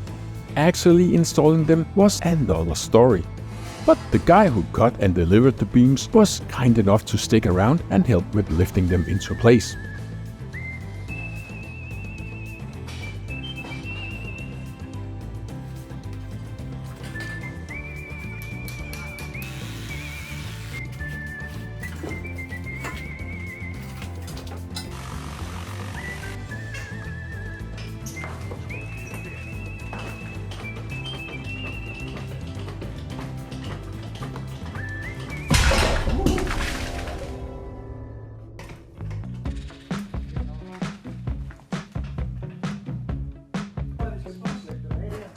Just getting them into position, that wasn't enough. We also needed to make sure the walls could properly distribute the weight. So another small beam had to be installed inside the wall to support the structure. And at this point I was wondering if we should just start calling this house a rebuild instead of a renovation.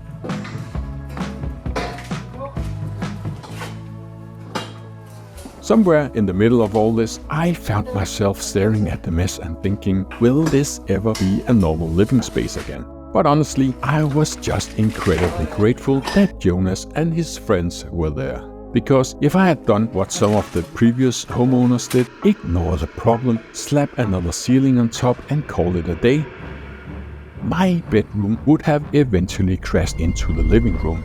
And as exciting as this sounds for YouTube content, I prefer my sleeping arrangement to remain on the second floor.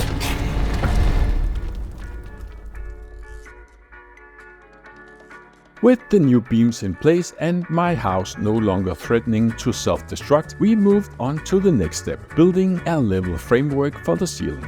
The original ceiling had sagged unevenly over time, so we had to adjust each wooden rafter to compensate. Some sections were higher, some were lower, but by the end we had a solid level base to attach a new ceiling to. And once the grid was in place, I had just enough space to add some insulation. I had been thinking about trying wood fiber insulation for a while, and this seemed like the perfect moment to finally go for it. So I rushed out and bought a stack of it, because I was excited and because I wanted to feel that I was in control of something.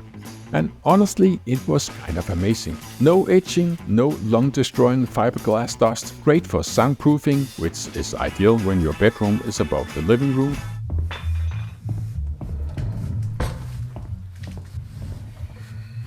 And more environmentally friendly than Rockwool or fiberglass. And it holds its shape over time, so no annoying setting that reduces effectiveness. The only downside is it is so dense and it does not want to be shoved into place. Let's just say there was a lot of pushing, cursing and recutting involved. But by the end of the weekend, the entire ceiling grid was stuffed with insulation and I was feeling pretty good about this last-minute decision.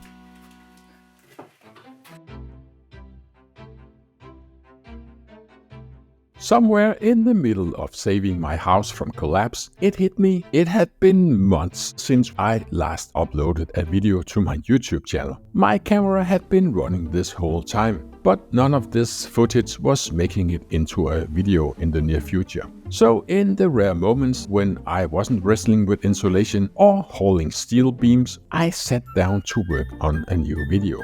I started writing the full journey from beginner woodworker to whatever it is that I was doing now. And in the back of my mind, another thought was brewing.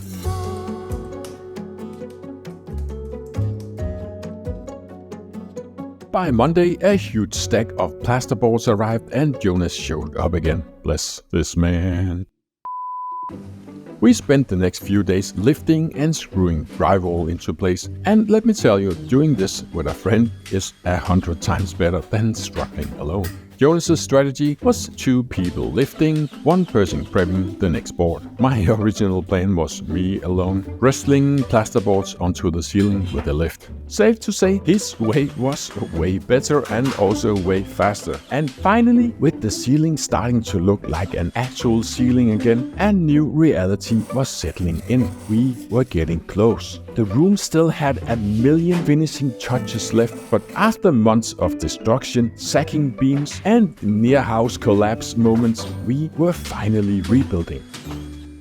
And just when I thought I could breathe for a second, I looked around and realized, hey, there was still a massive 15 to 20 centimeter gap around the entire ceiling that we needed to fix. Well, at least the house wasn't falling apart anymore.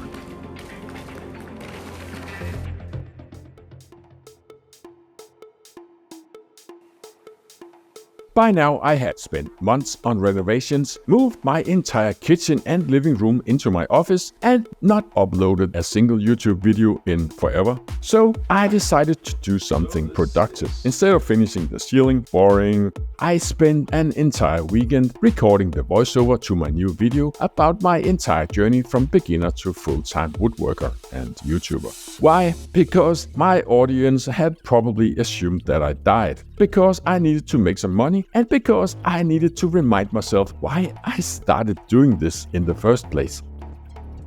Back in the real world, my wife and I had to make a big decision where to celebrate our 25th wedding anniversary in May. Originally, the plan was to host it at home here, but let's be honest, our house was still like a borderline construction site. So when a local winery that also happens to make the wine from our own vineyard's grapes offered to host a party in their wine tasting facilities, we gratefully accepted. Because at this point, throwing a party in a beautiful winery sounded way better than panic renovating a half-finished house. With that settled, we started sending out invitations and pretending that we had everything under control.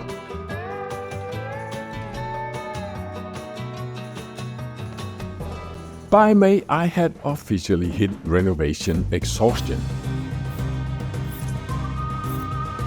But there was one bright spot. The video I had been working on for what felt like forever had finally been released. And to my surprise, it actually found an audience. That video, 1.5 hours of my journey from beginner to full-time woodworker, not only did well, but it meant that I could pay the bills and, most importantly, pay Jonas for saving my house from complete collapse. I guess I'm lucky.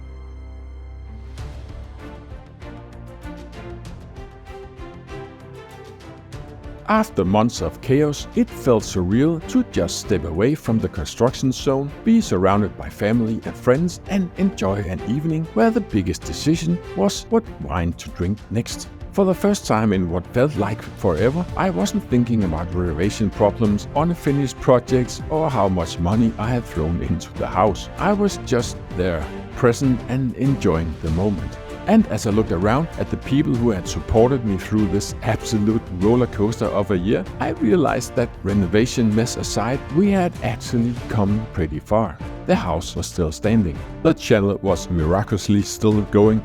And somehow, despite everything, I was still mostly sane. Not bad for 3 months of complete chaos. But then came June.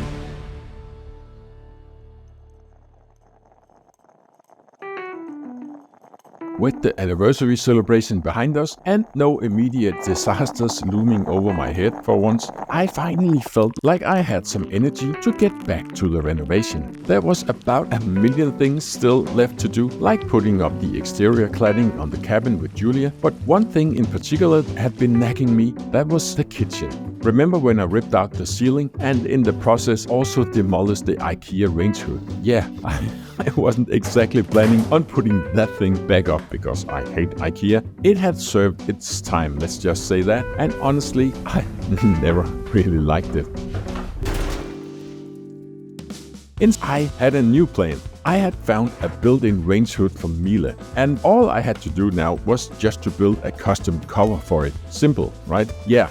But this wasn't just about installing a range hood. This was the first real step toward building the entire kitchen. That was what I told myself. So while I was cutting and assembling pieces for the range hood, I started thinking about something bigger. About this time last year, I made an update video where I casually mentioned a big wild dream, turning my old barn into something new. Now, this barn isn't just old. It has roots going back to the 1800s. It's kind of beautiful, or it was. It has this traditional structure that's seen generations of use, but it's also falling apart, and it has been badly maintained at least the last 50 years. And instead of letting this rot away, I plan to take it apart and rebuild it as a maker barn. And this will be a place where old school craftsmanship meets modern woodworking. Courses, maker camps, and meetups could happen here. Traditional building techniques could be preserved and taught here. And because I put that dream into words, because I said it out loud in a video, things started to happen. People in the comments loved the idea. Some really skilled makers reached out saying they would love to be a part of it. And then something even bigger happened. I was contacted by the Northmen, the Guild of Master Craftsmen in Latvia. They invited me to attend one of the timber framing courses later in the year. That's right, I was going to learn how to build this barn the proper way. And suddenly, this crazy idea wasn't just a dream anymore.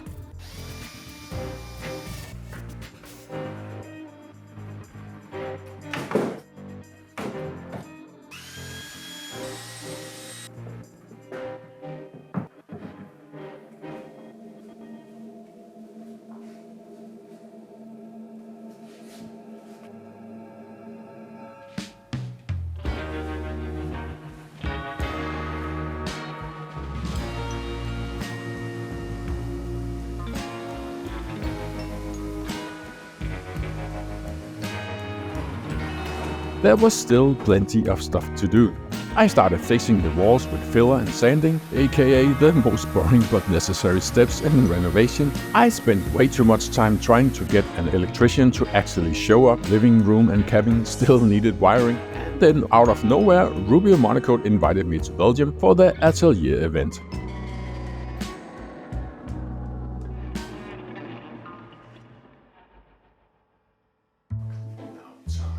August rolled in, and with it came my completely rational belief that I could remodel the kitchen in just 1 month. The plan was simple: tear out the sad, abused IKEA cabinets that had somehow survived our household for years, build new, superior cabinets with my own 2 hands, install them effortlessly, enjoy my new kitchen, and sip coffee while admiring my handiwork. Reality check. The IKEA cabinets didn't go down without a fight.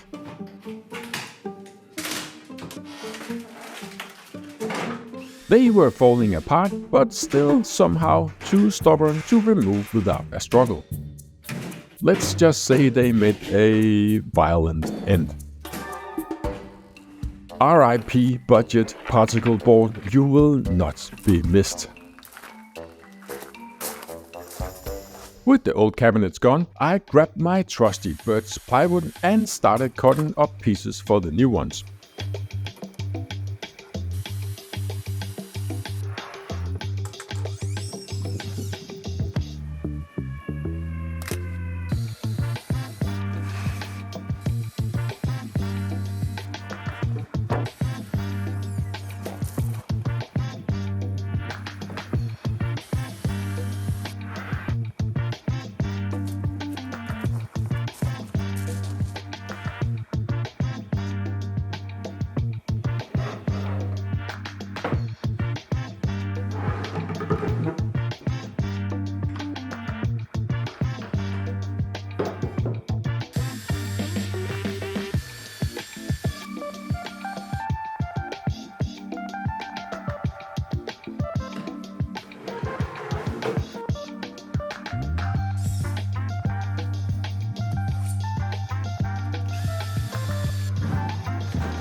Since these would be hidden behind the fancy kitchen hardware, I decided to fully embrace my lazy side and use pocket hole joinery with wood glue, because suffering is optional in this case.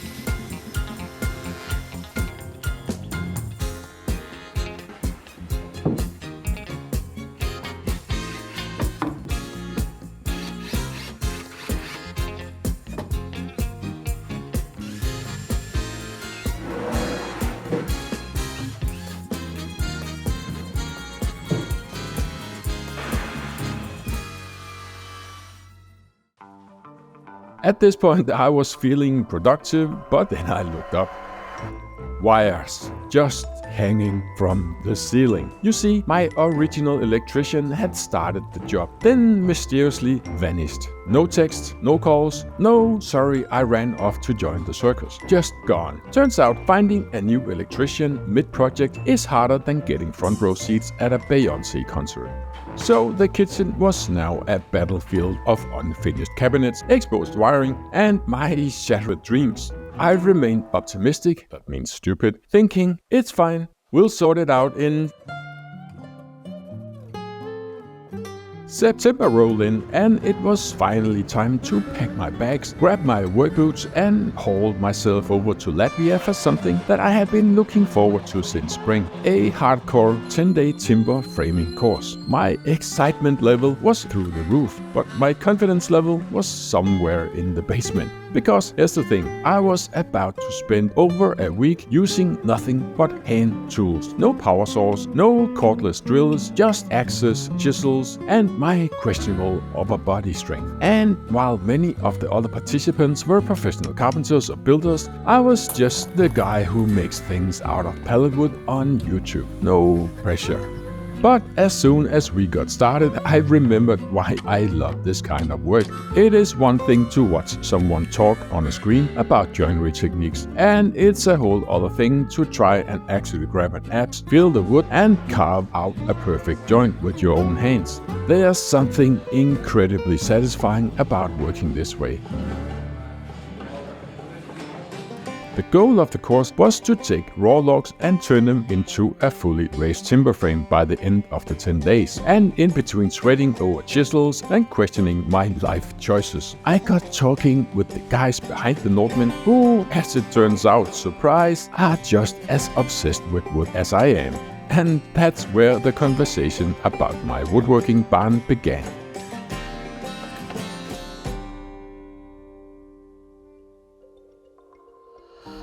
You know the idea that got me to Latvia in the first place? The reconstruction of my barn? The Northmen liked that idea too. So enter Søren.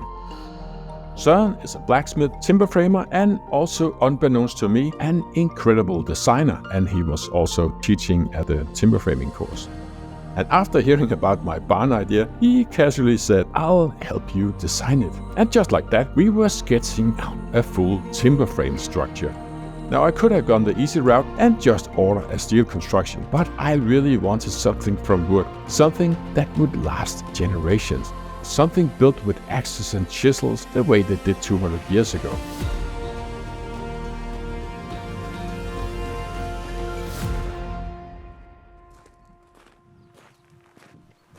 Fresh off the timber framing course and feeling absolutely unstoppable, I came home and immediately harvested grapes. Yep, it was vineyard time again. Remember that winery up the road where we had our anniversary party? Well, we gave them our grapes for their production, and those lovely people invited us to help with the grape harvest in our own vineyard. We had a great day, by the way. So while my kitchen still looked like a construction site, I was out in the fields playing farmer. Priorities non-existent.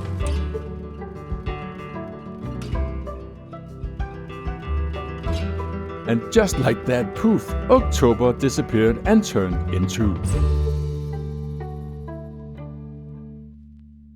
Somewhere between axing timber in Latvia and crushing grapes, I made a brilliant decision. Let's invite everyone over for Christmas. Because what's the holiday season without some extra stress? Now, the problem was our floors. These were 100-year-old pine floors that had seen a bit of everything. they looked like absolute garbage after the past year of house renovation. So instead of replacing them, which would have made sense, I convinced a guy with a massive sander to come over and fix my mistakes.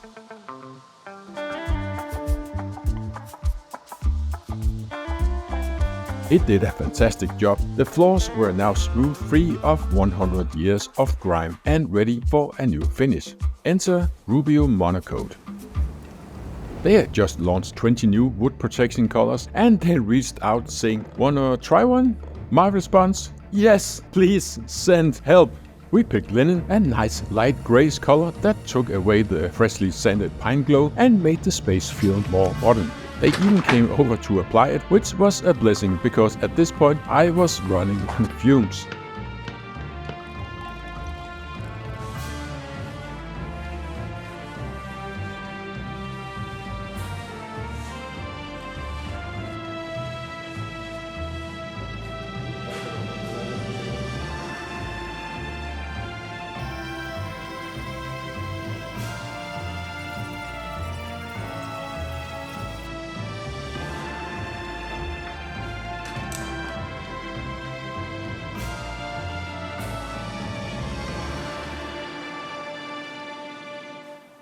Now we just had to finish the walls, fix the ceilings and figure out why our house still echoed like a medieval cathedral. Easy, right?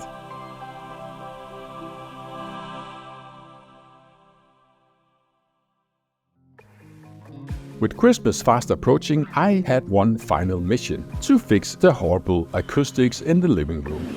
The combination of these new floors, the new ceiling and completely empty walls had turned our space into an echo chamber. Not ideal for cozy holiday gatherings. The solution was to design a sound-absorbing feature wall.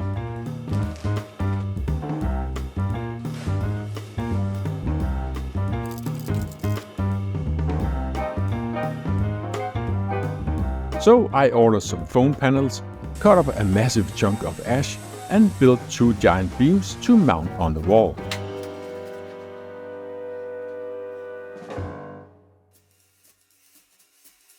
But it didn't stop there.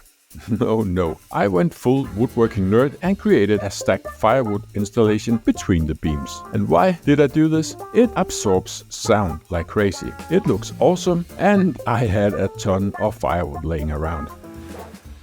And just like that, the living room was finally starting to feel like a real space again. But wait, there's more. Somehow, amidst all this chaos, I managed to 3D print a minimalist cone lamp, because clearly I'm incapable of resting.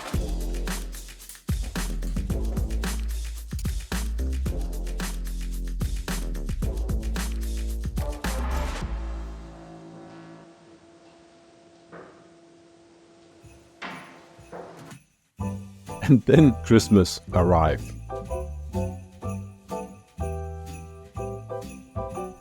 This house that had been a construction zone for a year, was now filled with family, warmth and an absurd amount of food. And as I sat there surrounded by the people who made this journey worthwhile, I realized something. This wasn't just about fixing a house. This was about building something bigger. The dream of a maker barn, a place where people can come together and create and learn, is actually happening. And I am so excited about this. We are actually harvesting the wood for it. If you're wondering where this magical timber is coming from, this is Latvia. Why? Because Latvia is basically a giant forest. Over 50% of the country is covered in trees, and not only that, but their forestry management is actually increasing the tree coverage. Every tree they cut, they plant 2.5 new ones. So no, I am not single-handedly destroying the nature to build my dream barn. In fact, this whole process is being done as sustainably as possible. The timber is being harvested in late February, which is the best time to cut wood if you want it to dry properly and resist rot. This wood will then be milled, cut and shaped into a full timber frame in Latvia before it is being shipped to Denmark for the raising. So I'm celebrating a house that didn't collapse, a year of ridiculous projects, a woodworking channel that is still running somehow, and a woodworking barn that is finally taking shape. And most importantly is to you. Thanks for sticking around, watching and supporting this crazy journey. Now let's see what kind of chaos 2025 will bring. I still can't quite believe that house is standing. There must be some invisible force watching over this clumsy Dane. Because after the furniture fumbles and near-ceiling catastrophes, I'm amazed he's still around. You too, honestly. Hello? Are you still here? Because if you are, this is the final act. For now, at least. And yes, progress in these parts arrives slowly. Very slowly. But sometimes it does arrive. And the progress in this next chapter has been a long time coming. Not the building kind, the kind you feel in your bones, the quiet kind, the kind that says, it's time. Thank you, dear watcher, for walking this road with us. Now, it's time to let go.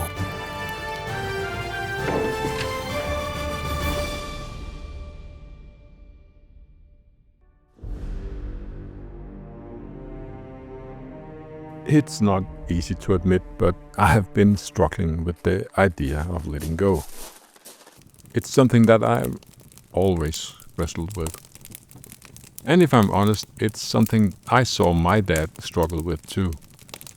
My dad passed away in October of 2022 after battling prostate cancer.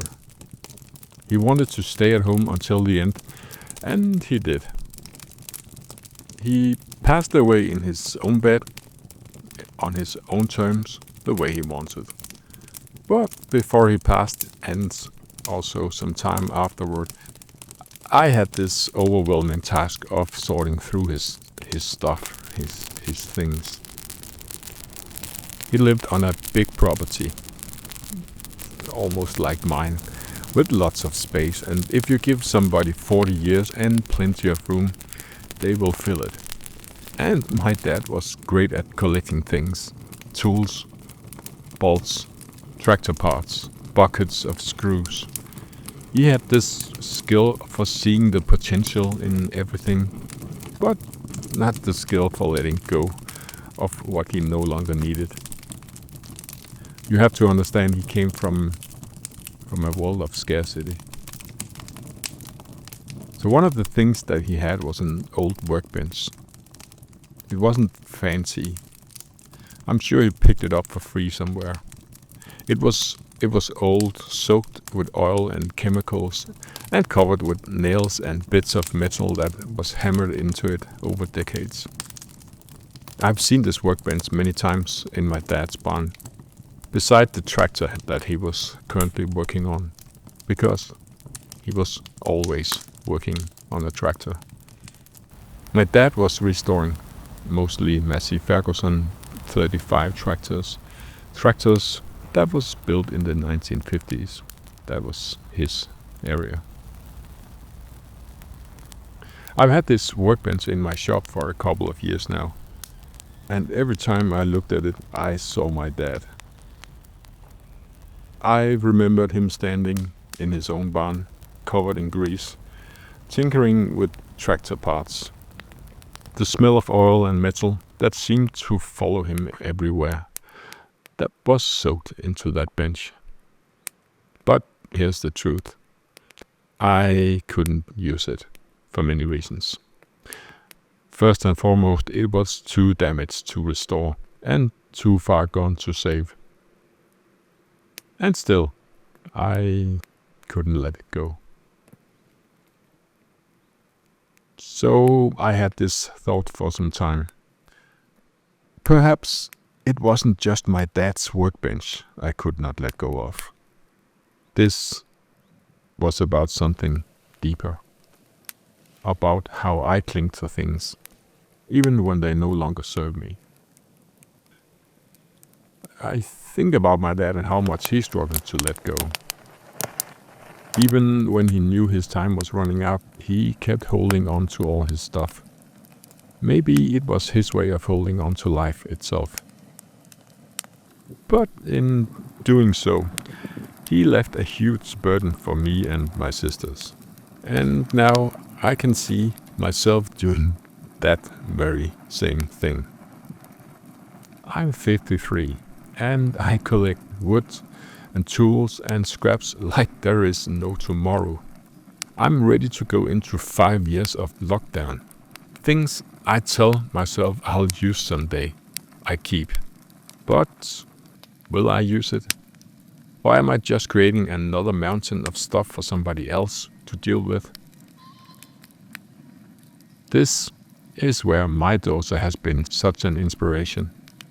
She's training as a Buddhist, and she's always talking about how nothing lasts forever, and how clinging to things, to people, and even to maybe our own identity only makes us suffer.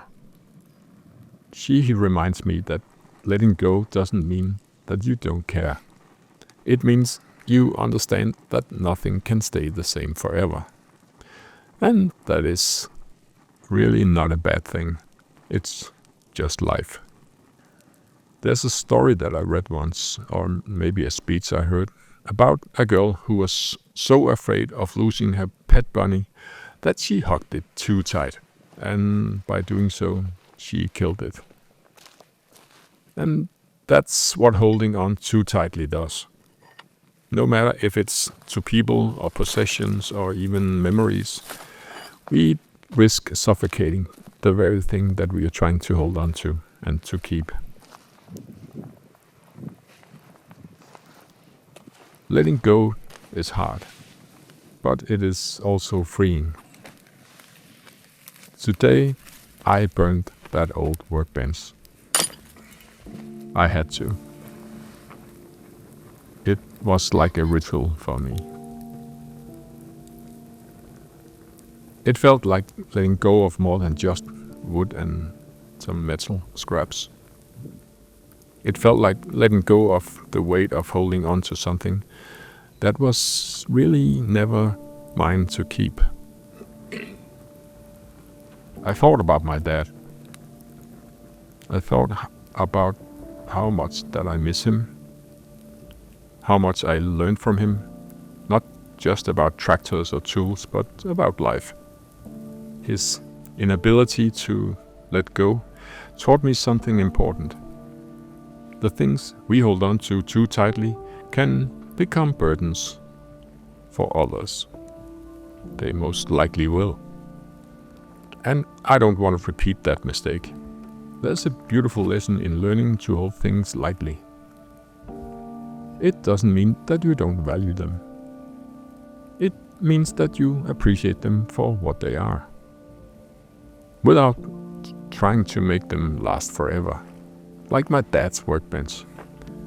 It served him well, and for some time it served me too. But now its time is over, and it is okay. I want to give myself some advice. Don't wait too long to let go. Appreciate your tools, the wood, the memories, but don't let them become a weight that you must carry forever. Burning the workbench wasn't just about cleaning space in my shop. It was about cleaning a space in my life. And in some way, also letting go of my dad. Because at the end of the day, or at the end of a year, or at the end of your lifespan, letting go is about making room for new projects, new lessons, a new and bigger barn to have stuff in, and maybe even room for some peace. So sometimes letting go is the most loving thing that you can do.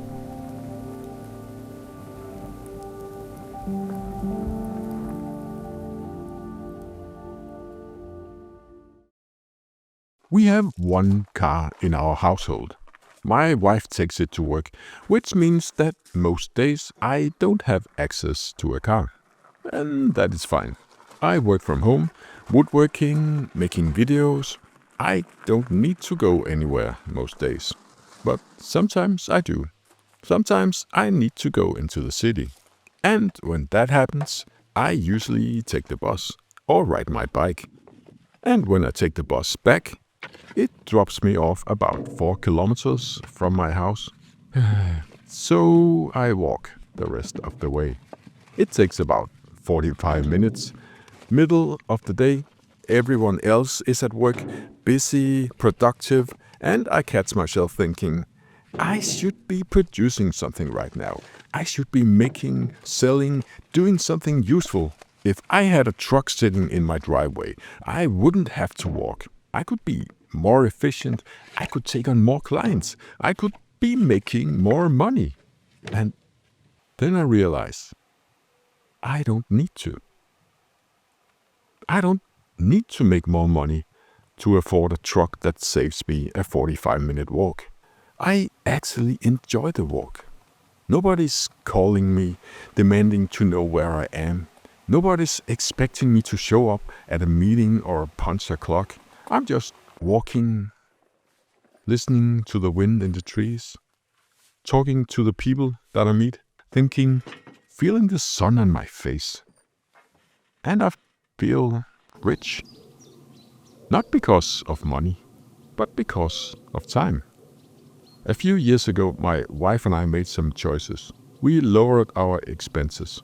We decided to live with less. We chose freedom over things.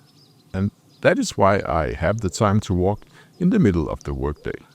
Most people spend their whole lives chasing efficiency. They work harder so they can buy things to make life easier, so they can work even harder. It is a cycle. It's a trap. It's easy to think that freedom comes from making more, but sometimes it comes from needing less. There's an old saying, a rich man isn't the one who has the most. He's the one who needs the least. I think a lot about that, because I could have a big truck sitting in my driveway right now.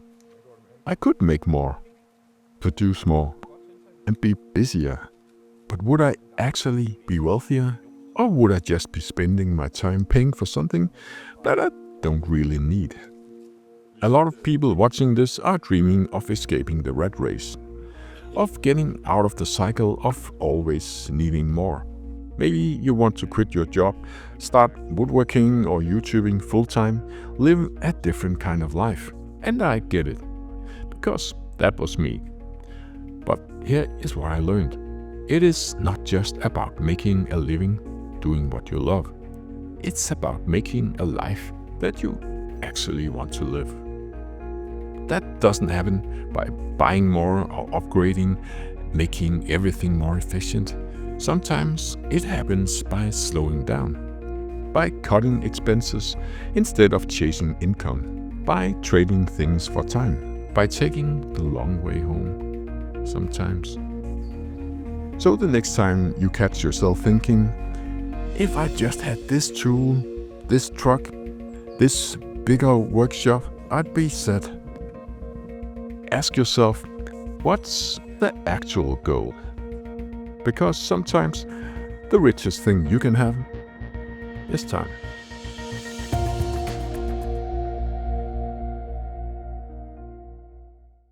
A few weeks ago, I got a phone call. Someone that I knew from my past, someone who now follows my YouTube channel, reached out. They had a tip. An old bowling alley was being torn down. 4 lanes that was made of solid beach, built to last forever. But if no one took them, they would be chopped up and burned. So they thought that I might do something with them. I picked up the phone that day, and that decision turned into something bigger. Julia and I rented a van, drove across the country, and started dismantling the bowling lanes, unscrewing a lot of screws and sawing them into manageable pieces, and carrying them piece by piece into the van. It was a long day, but I knew exactly why I was doing it. When you see something valuable, you don't let it go to waste. And it got me thinking. Do you know, when you were a kid, adults would always ask, what do you want to be when you grow up? And you were supposed to have an answer: firefighter, a doctor, a teacher, or something respectable. Something that made sense to adults. I think schools still do this. The whole system is designed to push kids into choosing a path as early as possible. I get the logic. Society needs workers. We need people in jobs moving the machine forward. But it also creates this idea that whatever you choose now, you'll be doing for the rest of your life. That's a lot of pressure. So firefighter sounds fun when you're 12, right? But for 40 years, I don't think so. And that pressure to choose right makes young people hesitate. What if they get it wrong? What if they wake up 10 years into their career and realize that they hate it? So they delay making the decision at all. They stress about it and they wait. But here's the truth. Your career, your life isn't one big decision. It's a series of choices and connected events. A process of picking things up along the way. A little bit like breaking down an old bowling alley piece by piece. That's a bad metaphor, but anyway, when we got home, I stripped the lanes down even further in the driveway, pulling them apart, reducing them to the building blocks. That was beautiful beach waiting to become something new. And that is maybe really a good picture of my path, because I didn't start as a YouTuber and woodworker. I didn't even know what that was when I started out. I have done a lot of different things. I would in all kinds of businesses. I've been self-employed. I've been playing as a DJ. I have written stuff. I made short films when I was really young. I was working in marketing jobs. I've started projects and kicked things out over the ramp. I don't even know if that's a saying in English, but it should be. Kicking stuff over the ramp. I built businesses and learned how to make things happen. And the thing is, I use all of that today. Everything that I have done earlier, I'm using those skills in some shape or form now. Making, writing, editing, problem solving, running a business that a YouTube channel also is. I don't even notice all the little ways my past experiences are shaping what I do today. Let me put it another way. I couldn't be doing what I do now without the weird path that I took. And just like these bowling lanes, these building blocks, every job, every project, every weird detour you're taking, it all becomes material for something new in your future. And that is why I had told my kids, go do whatever feels right now. It is not forever. You'll be doing other things too. You'll be jumping from island to island. You'll combine experiences. You'll invent jobs that don't exist yet. You'll land in places you can't even imagine right now. And here is a good rule of thumb. Reinvent yourself every 10 years. Don't fall asleep at the wheel. Don't sit in the same career forever, waiting for a promotion that you may not even want. Do interesting things. Combine weird skills. Say yes to things that don't make sense right now. Don't worry so much about the path. I mean, freaking look at me. It will all make sense later. The important part is that you keep moving. Just like this wood, getting a second life somehow. Just like my own story, one thing leading to the next, even when it didn't seem connected at the time. I don't know what these bowling lanes will become yet, but I know they are worth saving. And so are all the small experiences that might not make sense right now, but it will fit together later. So don't follow a path that somebody else made for you. Be your own pathfinder. Do crazy stuff. Don't fall asleep at the wheel. And that was today's rant from the YouTuber in Denmark. You can now go back to your normal life again. I apologize.